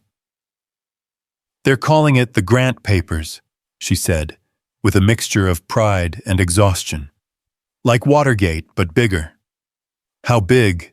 "The Attorney General is calling an emergency press conference. The FBI director has been summoned to Capitol Hill. 3 senators are demanding a special prosecutor." Isabella's voice carried a note of wonder, as if she couldn't quite believe the avalanche they'd triggered. "We actually did it. We brought him down." But even as she said the words, Ethan saw doubt in her eyes. Marcus Grant wasn't the kind of man who accepted defeat gracefully, and men like him had resources that went far beyond what any legitimate government agency could muster. "It's not over," he said quietly. "This is just the beginning." As if summoned by his words, the building's power went out. Emergency lighting kicked in, bathing Sarah's office in an eerie red glow that made everything look like a crime scene. Through the windows, they could see that the outage extended for blocks in every direction, far too widespread to be accidental. "Time to go," Sarah said, already shoving essential files into a go-bag she kept ready for exactly this kind of situation. "There's a service elevator that leads to the parking garage. If we're lucky, we can be out of here before they realize we've gone." They moved quickly through the darkened hallway, guided by the pale light of Sarah's emergency flashlight. The service elevator was ancient and slow, and every second felt like an eternity as they descended into the building's bowels. When the doors finally opened, they were greeted by the echoing space of an underground garage that smelled of exhaust fumes and decades of accumulated urban grime. Sarah's car was a nondescript Honda that looked like it had seen better decades, but when she turned the key, the engine purred with the smooth confidence of a machine that had been carefully maintained. As they pulled out of the garage, Ethan caught a glimpse of black SUVs converging on the building's main entrance. "How did they find us so fast?" Isabella asked. "Same way they've been finding us all along," Sarah replied, taking a series of seemingly random turns that suggested she'd planned escape routes from her office long ago. "Money, technology, and people who know how to use both." They drove in silence for several miles, Sarah's eyes constantly checking the rearview mirror while Ethan scanned the streets for tail cars. The city seemed different now, transformed from a backdrop into a battlefield where every shadow might hide an enemy and every intersection might be a trap. "Where are we going?" Isabella asked finally. "Safe house," Sarah said. "A friend of mine owns a cabin about 2 hours north of the city. Off the grid, no digital footprint, the kind of place where people go to disappear. What kind of friend? Sarah's smile was grim. The kind who used to work for the CIA until she got tired of being told that national security was more important than the Constitution. The cabin turned out to be a modest log structure, nestled in a grove of ancient oaks that reminded Ethan painfully of home. It was rustic, but well-maintained with solar panels on the roof and what looked like sophisticated communications equipment hidden among the trees. The owner, a weathered woman in her 60s who introduced herself only as Mouse, greeted them with the kind of casual competence that suggested she'd hosted fugitives before. "Saw the news," Mouse said, as she led them inside. "Hell of a thing you kids pulled off. Also probably the most dangerous thing anyone's done since Daniel Ellsberg copied the Pentagon Papers." "How dangerous are we talking?" Ethan asked. Mouse poured coffee from a pot that had been waiting for them, her movements economical and precise. "Marcus Grant isn't just a criminal. He's a businessman who happens to use criminal methods. The difference is important. Criminals act emotionally, make mistakes when they're angry or scared. Businessmen calculate risks and costs, then act accordingly. Meaning he's probably already written off his current operation and moved on to damage control. The question is whether that damage control includes eliminating the people who exposed him, or just cutting his losses and starting over somewhere else." Isabella set down her coffee cup with hands that were almost steady. "He won't just walk away. Not from me. I know too much about his other operations, the ones that weren't in those files. Such as arms dealing, human trafficking, political assassination." Isabella's voice was flat matter-of-fact, as if she were discussing the weather. "The money laundering was just one revenue stream. He has others, and most of them are still operational."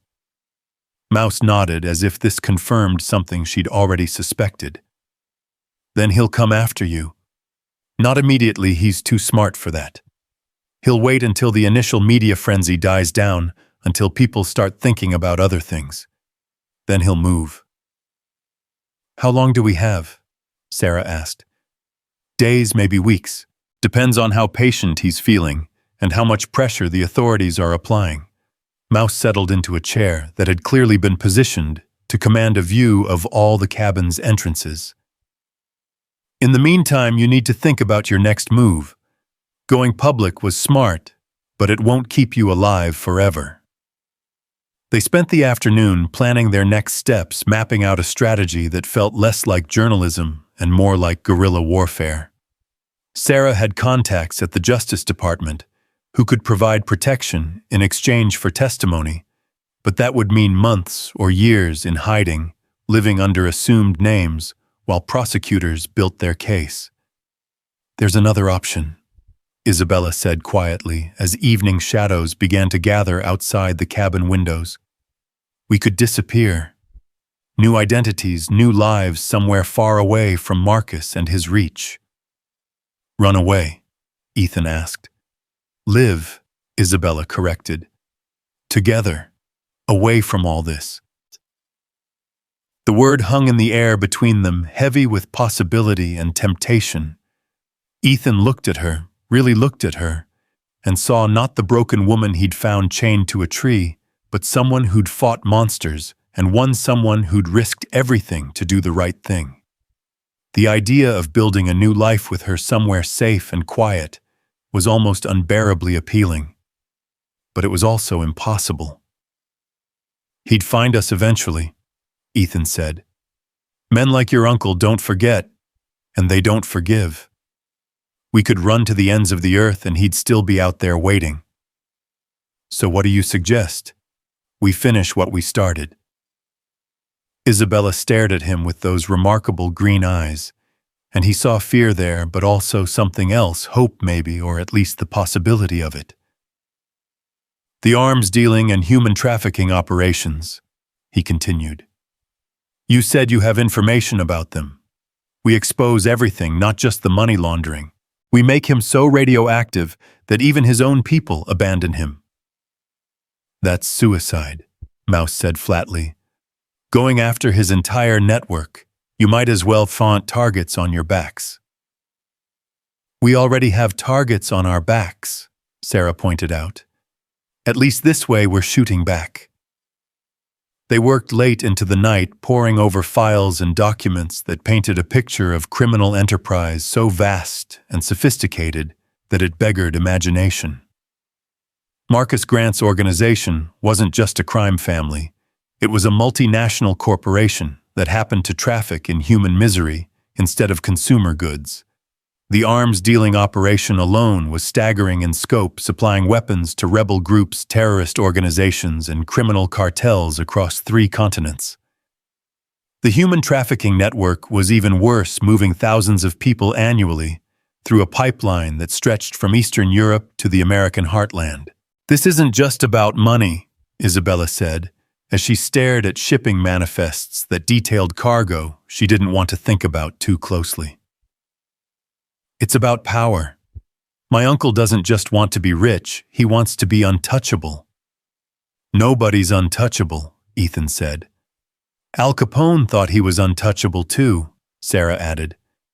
"Right up until the IRS put him away for tax evasion."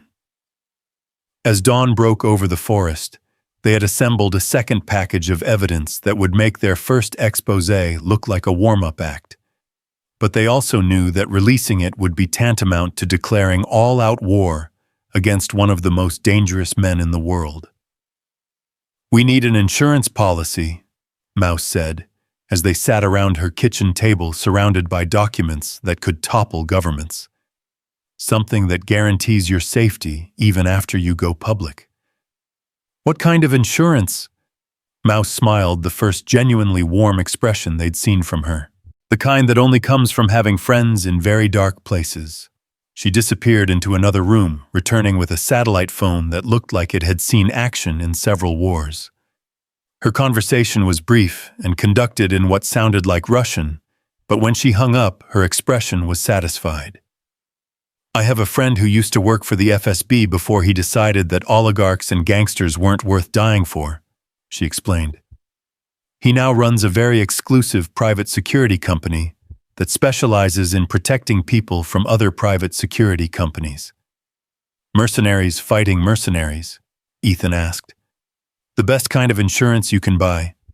Nikolai owes me a favor, and he's agreed to provide protection for you and your friends until this business with Grant is resolved one way or another." "What's the catch?" "No catch. Just the understanding that if you're lying to me, if this is some kind of elaborate con game, Nikolai will feed you to his dogs, one piece at a time." Isabella actually laughed at that, a sound of pure relief that transformed her face and reminded Ethan of all the reasons he'd fallen in love with her strength. "After everything we've been through, being threatened by Russian mercenaries feels almost normal." "That's either a good sign or a very bad one," Sarah observed. The Russians arrived that afternoon, 3 men who looked like they'd been carved from granite and dressed by an expensive tailor. Their leader, Nikolai, was a bear of a man with graying hair and eyes like Arctic ice, but when he spoke, his English was cultured and precise. "Ms. Grant," he said, taking Isabella's hand with old-world courtesy. "It is an honor to meet someone with the courage to stand against the kind of monsters I once served. You have my word that no harm will come to you while you are under my protection." "What about Marcus Grant's people, Blackwater Solutions?" Nikolai's smile was coldly professional. "Morrison and his mercenaries are competent enough against civilians, but they have never faced soldiers who were trained in the same schools they were. This will be educational for them." With their security arrangements in place, they prepared to release the second wave of evidence. This time, Sarah had coordinated with journalists in 12 countries, ensuring that the story would break simultaneously across multiple time zones. There would be no opportunity for Grant's people to contain the damage or intimidate editors into spiking the story. "You realize this is the point of no return," Sarah said, as she prepared to send the files. Once this goes public, Marcus Grant becomes the most wanted man in the world. He'll have nothing left to lose. Good, Isabella said. Maybe that will make him careless. The story broke at exactly 6 p.m. Eastern Time, and the reaction was immediate and explosive. Within an hour, the FBI had issued arrest warrants for Marcus Grant and 17 of his associates. Interpol had placed them on their international most wanted list. 3 countries had frozen bank accounts containing over $2 billion in suspected criminal proceeds. But the man himself seemed to have vanished into thin air. He's not hiding, Nikolai reported after consulting with his network of contacts. He's regrouping. My sources say he's liquidating assets, calling in favors, preparing for something. Preparing for what? War. That night they learned what Nikolai meant. The attacks began at midnight, simultaneous strikes against Sarah's apartment building, the newspaper offices that had published their story, and the Chicago hotel where the FBI had set up their task force headquarters. No one was killed, but the message was clear: Marcus Grant was no longer playing by anyone's rules but his own. He's trying to provoke us, Isabella said, as they watched news coverage of the attacks.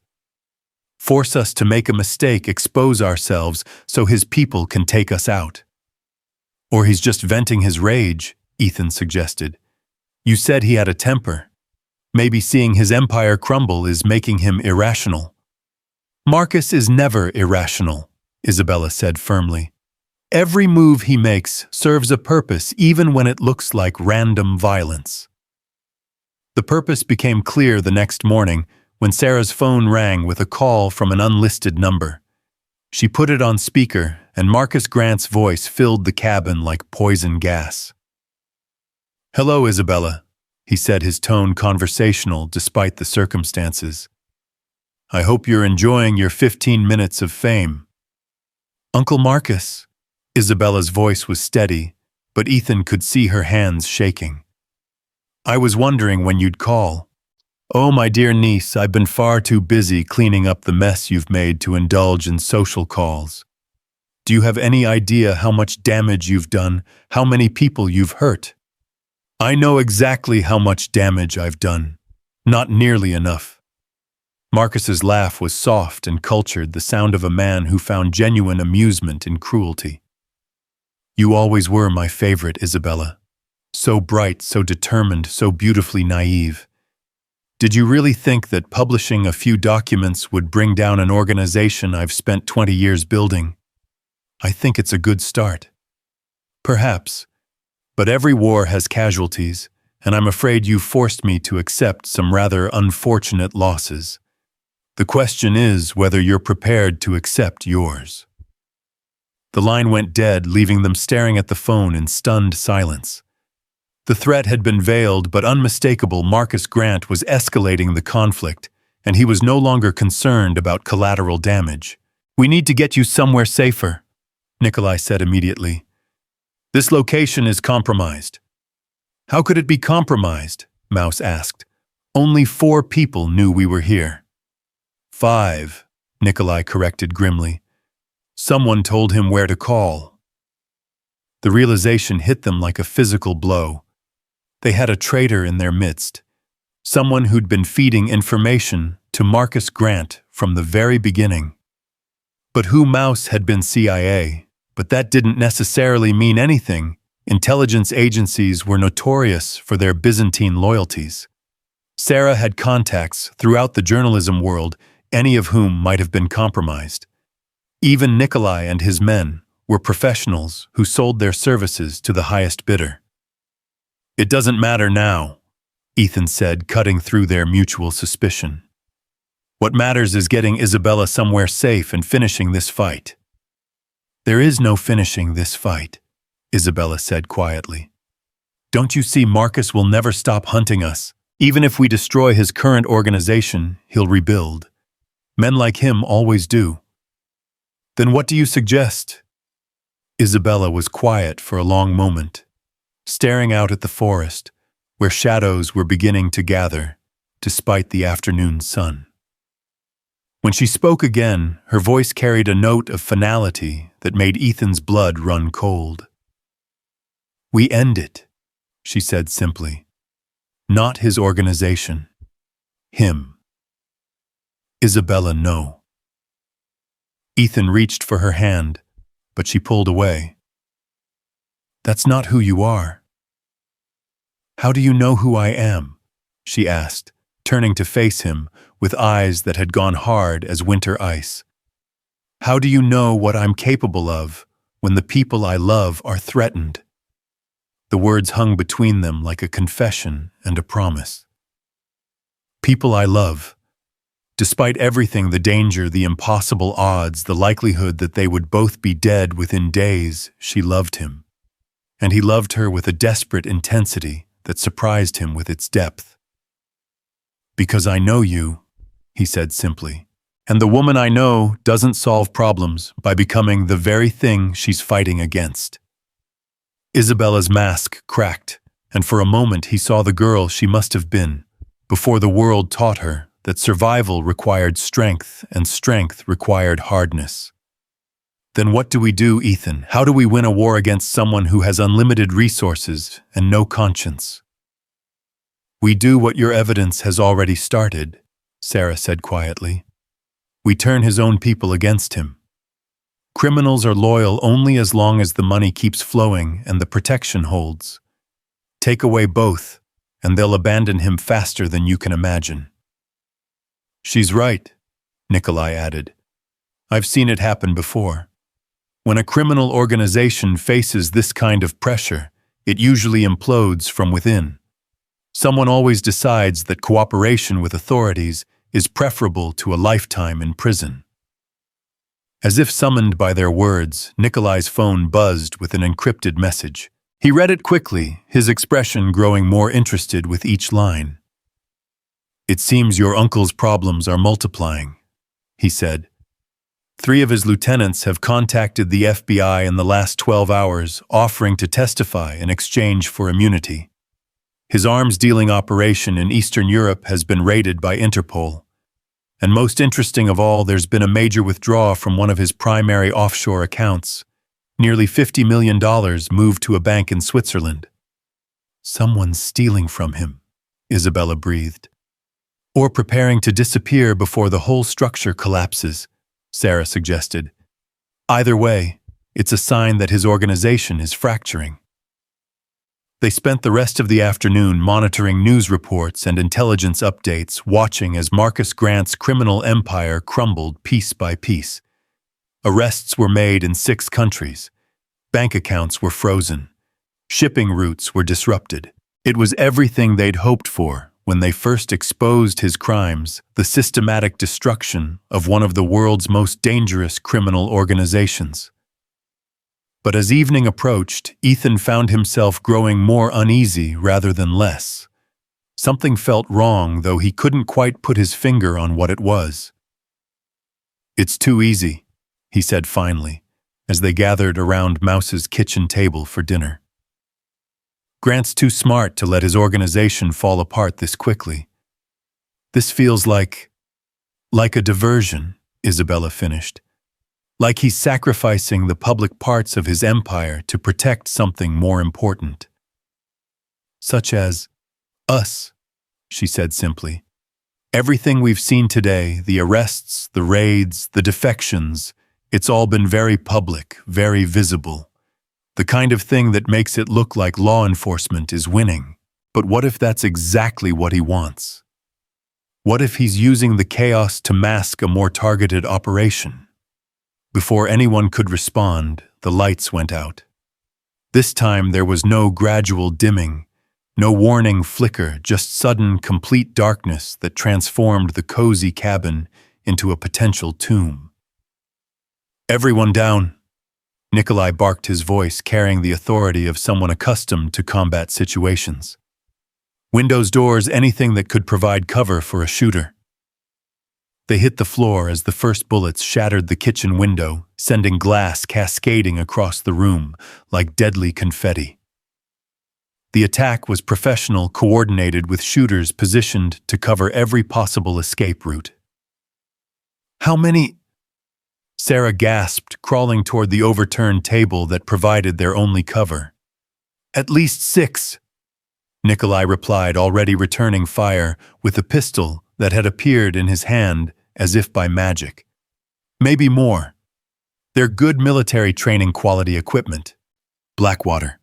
Ethan asked. "No," Isabella said, her voice steady, despite the bullets whistling over their heads. "This is Marcus himself. He's here." As if summoned by her words, a voice called out from the darkness beyond the shattered windows, cultured, calm, utterly reasonable despite the circumstances. "Isabella, my dear," Marcus Grant said.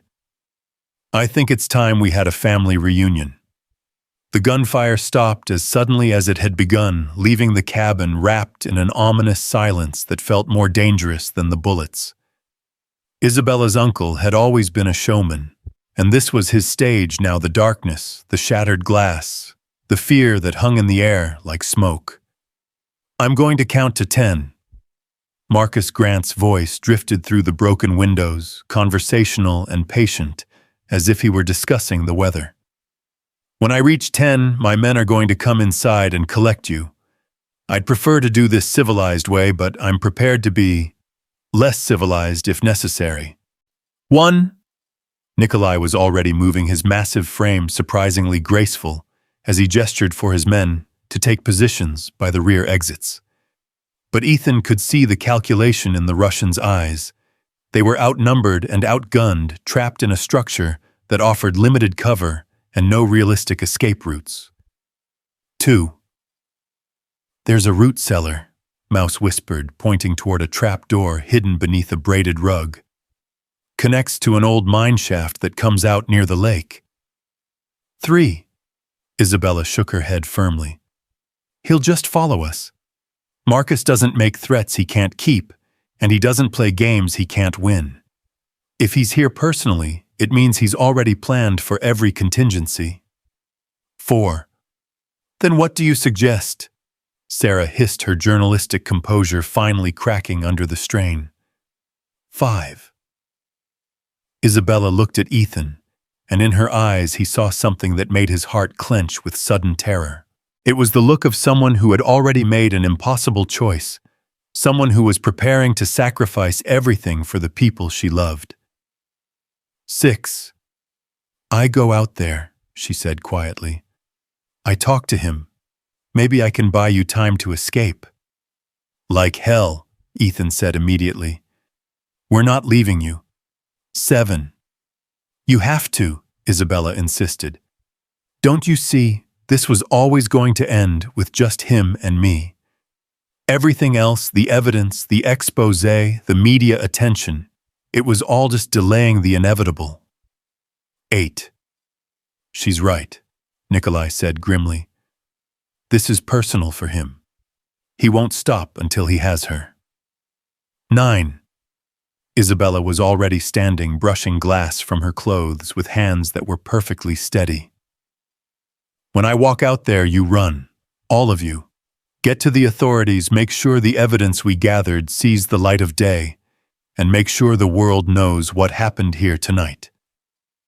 "Isabella, no." Ethan reached for her, but she stepped away from his grasp. 10. The front door exploded inward in a shower of splinters and smoke. Armed figures poured through the opening, moving with the precision of a military unit. But Isabella was already walking toward them, her hands raised, her chin up, with the kind of dignity that made her look like a queen surrendering to barbarians. "Hello, Uncle Marcus," she said, as a tall figure emerged from the smoke. Marcus Grant was not what Ethan had expected. He was smaller than his voice had suggested, maybe 5'10", with silver hair and the kind of expensive suit that whispered rather than shouted wealth. He could have been any successful businessman, any respected member of society. Only his eyes gave him away, pale blue and completely empty of warmth or mercy. "Isabella," he said, and his voice carried genuine affection that was somehow more chilling than any threat. "You look terrible, my dear. Have these people been taking proper care of you?" "Better care than you ever did." Marcus smiled at that, the indulgent expression of an adult dealing with a particularly willful child. "I suppose I deserve that. I have been rather neglectful lately, haven't I? Too busy cleaning up the mess you made." "The mess I made?" Isabella's voice rose with genuine anger. "I exposed the truth about what you are, what you've done. The only mess here is 20 years of murder and corruption." 20 years of building something magnificent," Marcus corrected gently. 20 years of creating an organization that employed thousands of people, generated billions in revenue, and provided services that governments couldn't or wouldn't provide themselves. You destroyed all of that for what? A moment of moral superiority. From his position behind the overturned table, Ethan watched the interplay between uncle and niece with growing understanding. This wasn't just about money or power or even revenge. This was about family, about love twisted into something monstrous, about a man who couldn't accept that the person he cared about most had rejected everything he stood for. "It was never magnificent," Isabella said firmly. "It was an abomination built on human suffering, and I'm not sorry I destroyed it." Marcus's expression hardened slightly, though his voice remained pleasant. "No, I don't suppose you are. You always were my most stubborn student, even as a child. Do you remember the chess games we used to play? You never could accept defeat gracefully." "This isn't chess, Marcus. This is real life with real consequences for real people." "Everything is chess, my dear. The only difference is the value of the pieces." Marcus gestured to his men, who began spreading through the cabin with practiced efficiency. "Speaking of which, I believe you've collected some rather interesting pieces of your own." Ethan tensed as armed figures closed in on their hiding spots, but Marcus held up a hand to stop them. "Mr. Cole, isn't it?" he called out conversationally. "The farmer who started all this by playing knight in shining armor. Please come out. I promise you're perfectly safe for the moment." Ethan looked at Nikolai, who gave him a barely perceptible nod. The Russian was positioning himself for something, waiting for the right moment. Whatever plan he had, it required Ethan to play along. Slowly, Ethan stood and stepped into the open, his hands raised. Marcus studied him with the kind of clinical interest a scientist might show in an interesting specimen. "Fascinating," Marcus said. "When I had you investigated, Mr. Cole, I expected to find the usual story, criminal record, financial desperation, some angle I could exploit. Instead, I found a man whose worst crime was believing that hard work and honest dealing would be enough to save his family's farm. Quite refreshing, really." "Go to hell," Ethan said simply.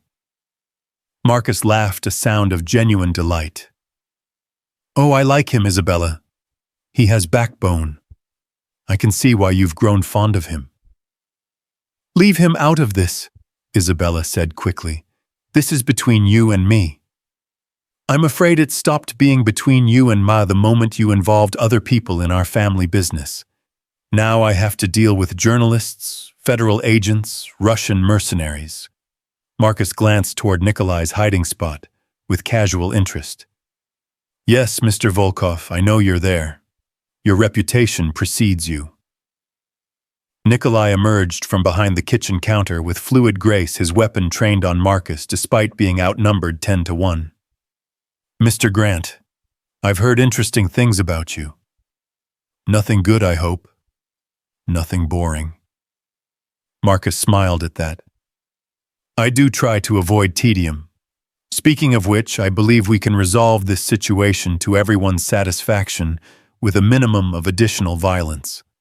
"I'm listening," Nikolai said, though his gun never wavered. "I want my niece and the man she's inexplicably attached herself to." You want to leave here alive with your payment intact. I propose a simple trade. You walk away now, and I pretend I never saw you. And if I refuse, Marcus shrugged elegantly, then you die here along with everyone else and I take what I want anyway. Hardly an efficient use of resources. For a moment, the cabin balanced on a knife's edge of tension. Then Nikolai slowly lowered his weapon. You have 10 minutes, he said. Then I'm coming back with friends. Understood.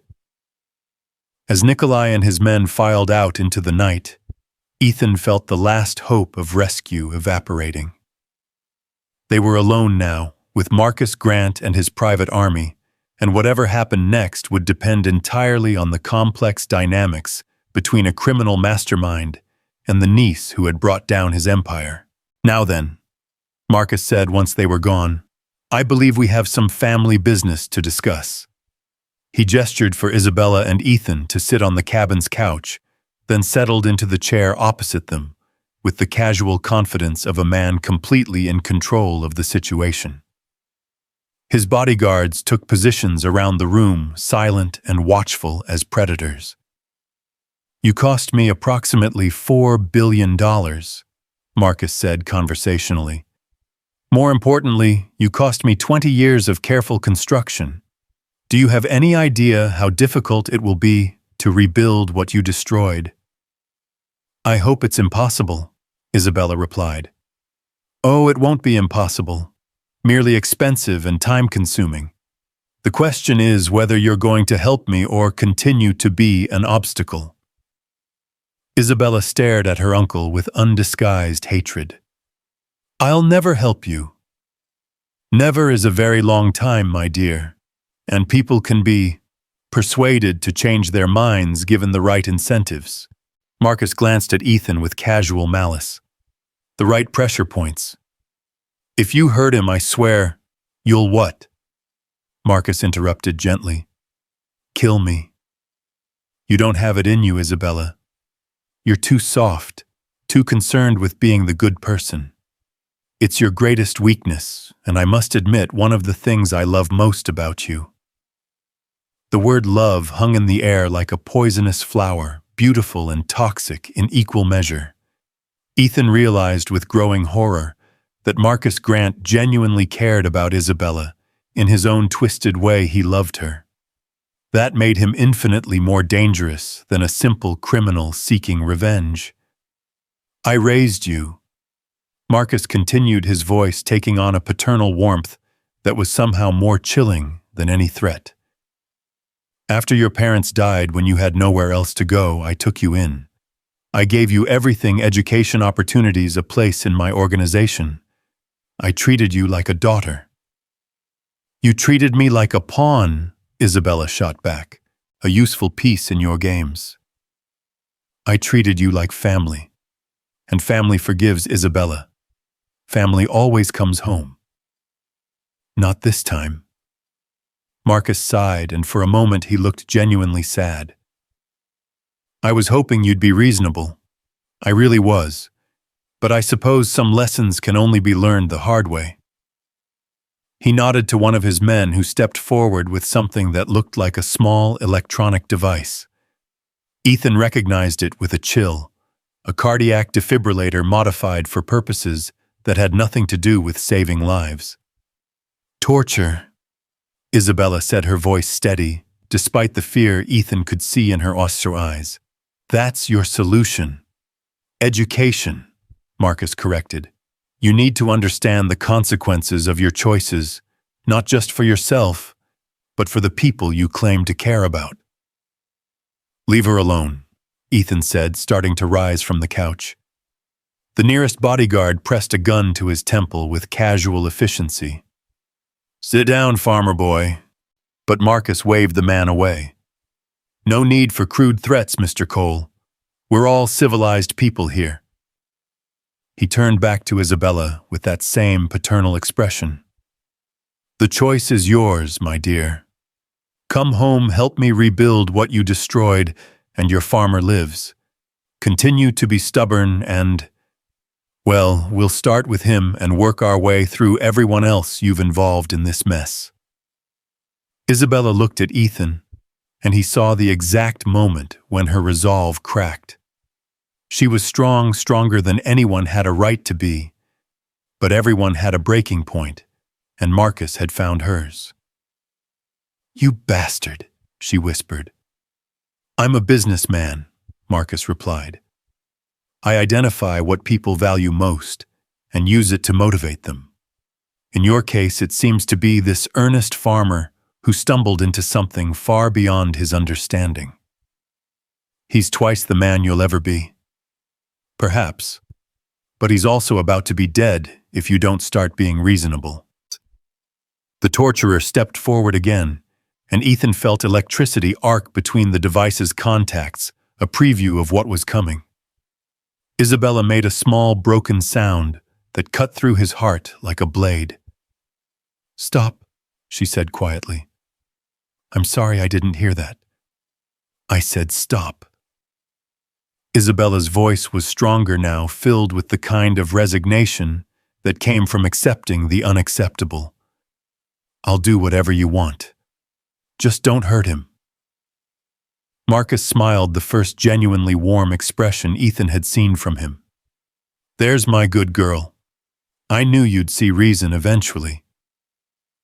But as he spoke, Ethan saw something in Isabella's eyes that her uncle missed, a flicker of calculation, of desperate planning. She wasn't surrendering. She was buying time. "What do you want me to do?" she asked. "For starters, you're going to help me identify which of my remaining operations are still secure.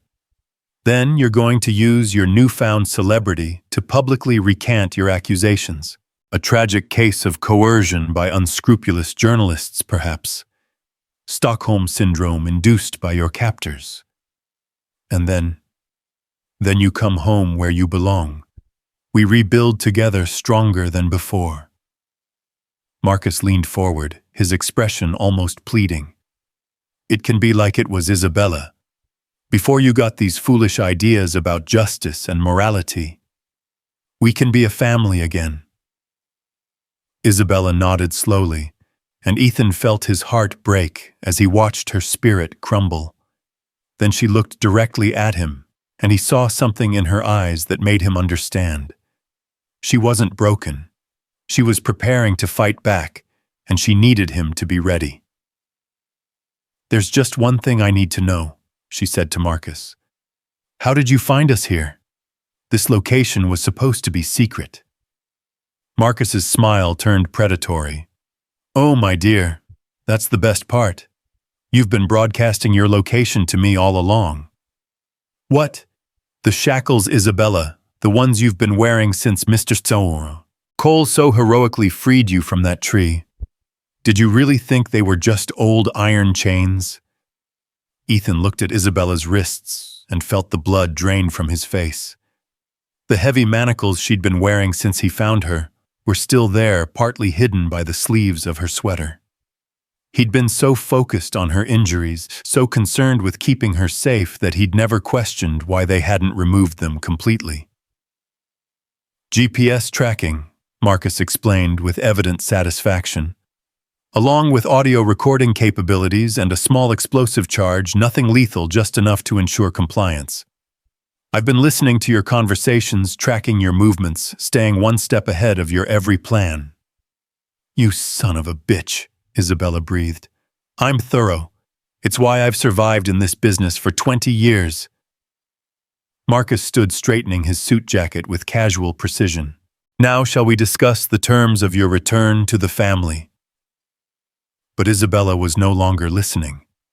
Her eyes had gone wide with sudden understanding, and when she spoke, her voice carried a note of desperate hope. "You've been listening to everything. Every word. Including tonight, including this conversation." Marcus frowned slightly, sensing that something had shifted. "Yes, of course, why?" Isabella's smile was radiant as sunlight breaking through storm clouds. "Because that means you heard what I didn't tell you earlier, about the real insurance policy." What insurance policy? The dead man's switch, Isabella said, her voice growing stronger with each word. Did you really think we'd expose your organization without protecting ourselves? Every major news outlet in the world has a sealed envelope containing evidence of your crimes. If I don't check in every 12 hours, those envelopes get opened. Marcus's confident expression faltered slightly. You're bluffing. Am I? How many hours has it been since my last check-in? How much time do you think you have before the second wave of evidence hits the airwaves? Isabella stood, and despite the shackles, despite being surrounded by armed men, she looked magnificent. The arms dealing records, Uncle Marcus, the human trafficking routes, the political assassination contracts. Everything you thought I didn't know about. Impossible. Those files were encrypted, hidden. Hidden in the same places you taught me to hide things when I was 12 years old. Did you really think I wouldn't remember my own lessons? Marcus's composure was cracking now, and Ethan could see the cold calculation behind his eyes as he tried to assess this new threat. If Isabella was telling the truth, and the fear in Marcus's expression suggested she was then killing her, would trigger the very exposure he was trying to prevent. You're lying, he said, but his voice lacked conviction. Sarah, Isabella called out suddenly. I know you're listening. How long until the next data dump? A voice crackled from the hidden speakers. They hadn't noticed Sarah's voice transmitted from some remote location where she was monitoring the situation. 6 hours and 37 minutes, Isabella. Should I accelerate the timeline? Marcus spun toward the sound, his face contorting with rage. Where is she? Does it matter? Isabella asked. She's broadcasting this entire conversation live to news outlets around the world. Congratulations, Uncle Marcus. You're about to become the most famous criminal in human history. The implications hit Marcus like a physical blow. He wasn't just facing exposure, now he was facing real-time worldwide broadcast of his crimes. Every threat he'd made, every casual discussion of murder and torture, was being heard by millions of people. Turn it off, he snarled at his men. Find the transmitter, cut the signal. Too late, Sarah's voice interrupted. We're using satellite uplinks with military-grade encryption. Even if you had the right equipment, it would take hours to break the signal. Marcus turned back to Isabella, his mask of civilized composure finally slipping completely. For the first time, Ethan saw the real man underneath the predator, who'd built an empire on human suffering, who'd corrupted governments and murdered innocents without a moment's hesitation. You think you've won, he hissed. You think exposing me will change anything? I have contingencies. You can't imagine resources hidden so deep that no government will ever find them. I'll disappear for a few years, let the heat die down, then rebuild everything from the ground up. No, Isabella said quietly. You won't. And why not? Because I know where the bodies are buried, Marcus. Literally. Every victim, every murder, every person who disappeared because they threatened your operations. I know where you put them, and I've told the authorities exactly where to look. This time, Marcus's reaction was immediate and violent. He backhanded Isabella across the face with enough force to send her stumbling backward into Ethan's arms. Blood trickled from the corner of her mouth, but her eyes remained defiant. You little bitch, Marcus snarled. Do you have any idea what you've done, what this will cost? I know exactly what it will cost, Isabella replied, wiping blood from her lip. Everything. Your empire, your freedom, your life, and it's worth every penny. Marcus raised his hand to strike her again, but stopped as a new sound reached them through the shattered windows, the distant drone of helicopters. Multiple aircraft approaching fast. FBI! A voice boomed through an amplified speaker. This is Agent Patricia Chen with the Federal Bureau of Investigation. You are surrounded. Release your hostages and surrender immediately. Marcus's head snapped toward the sound, his face contorting with disbelief. Impossible. I have people inside the bureau, people who would have warned me. Not anymore, Isabella said. Turns out, when you expose a criminal organization, this thoroughly, even corrupt officials decide it's time to switch sides. Your protection just evaporated, Uncle Marcus. The helicopters were directly overhead now, their searchlights turning the forest clearing bright as day. Marcus looked around wildly, seeming to see his situation clearly for the first time. He was trapped in a remote cabin with no escape routes, surrounded by federal agents, his crimes being broadcast live to the world. "This isn't over," he said. His voice filled with the kind of desperate rage that made men dangerous. "Even if they take me down, there are others. People who will make you pay for what you've done." "Maybe," Isabella agreed, "but that's tomorrow's problem. Tonight it's over." Marcus stared at her for a long moment, and Ethan saw something almost like respect in the criminal's eyes. Then he reached inside his jacket, and Ethan realized with horror that he was going for a gun. "If I can't have you," Marcus said quietly, "then no one can." Time slowed to a crawl as Marcus's hand emerged with a small pistol. Ethan threw himself forward, but he was too far away, the angle wrong. Isabella was directly in the line of fire, and there was nothing anyone could do to save her. Then the lights went out again.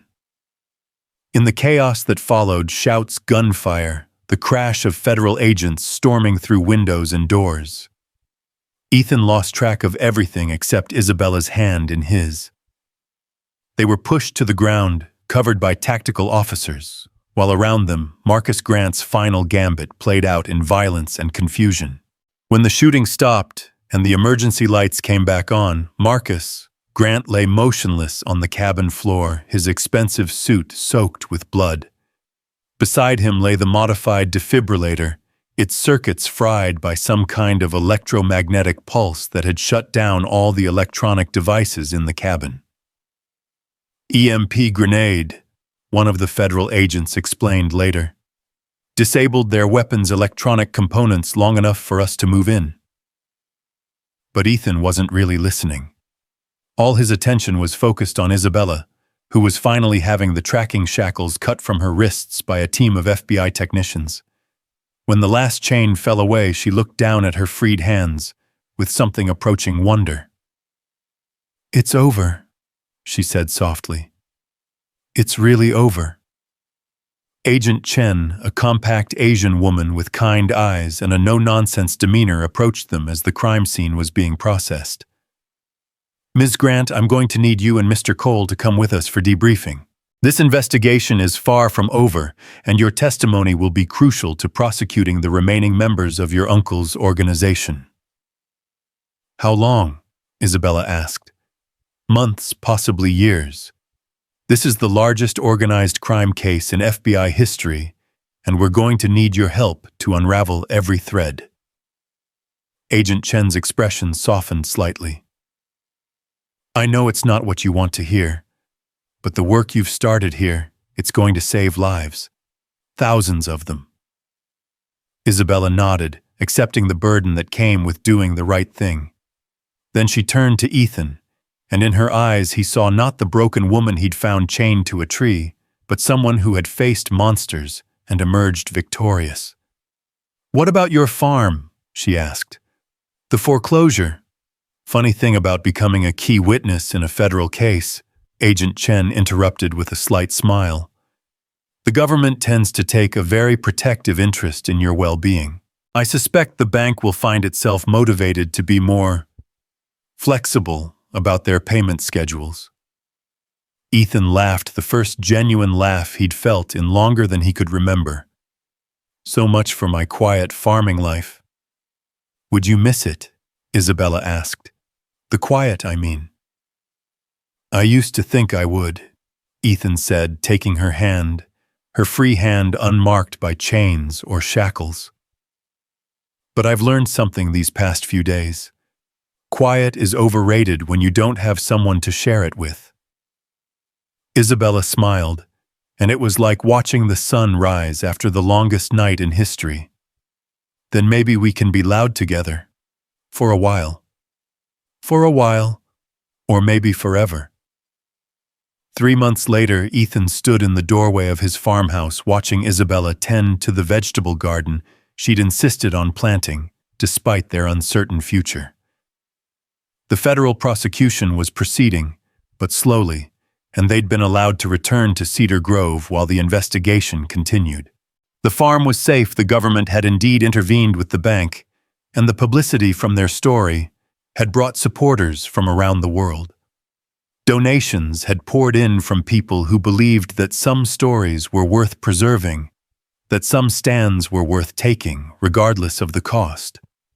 Isabella looked up from her tomatoes and waved dirt under her fingernails and joy on her face. She'd traded her designer clothes for work boots and overalls, her corporate boardroom for his kitchen table, her billionaire lifestyle for something simpler and infinitely more valuable. "Dinner's almost ready," she called. "I hope you're hungry?" "Starving," he called back, and meant it. He was hungry for her laughter, for her touch, for the 1,000 small moments that made up a life shared with someone you loved beyond reason. As he walked towards her through the golden evening light, past the old oak tree where their story had begun, then reflected on the strange turns that had brought them to this moment. A year ago, he'd been a man with nothing to lose, watching his family's legacy die by degrees. Now he was a man with everything to gain, building something new with a woman who'd taught him that some chains were worth breaking and some fights were worth having.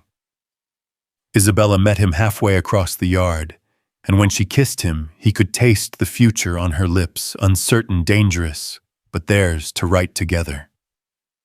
The old oak tree stood witness to their embrace, its ancient branches reaching toward a sky painted gold and crimson by the setting sun. They had survived monsters and emerged victorious. They had found love in the darkest of circumstances and built hope from the ashes of despair. And as they walked hand in hand toward the farmhouse that had become their sanctuary, Ethan knew with absolute certainty that whatever challenges lay ahead, they would face them together. Behind them, the tree that had once held chains now held only memory and the promise of new beginnings. The past was buried beneath its roots, but the future grew in its shade, green and strong and beautiful as love itself. Some stories end with justice served and villains defeated. Others end with love triumphant and hope restored. This story ended with all of those things. But most importantly, it ended with two people who had learned that sometimes the most powerful chains are the ones we choose to forge not around our wrists, but around our hearts. And those chains, freely given and gladly accepted, would hold them together through whatever storms might come.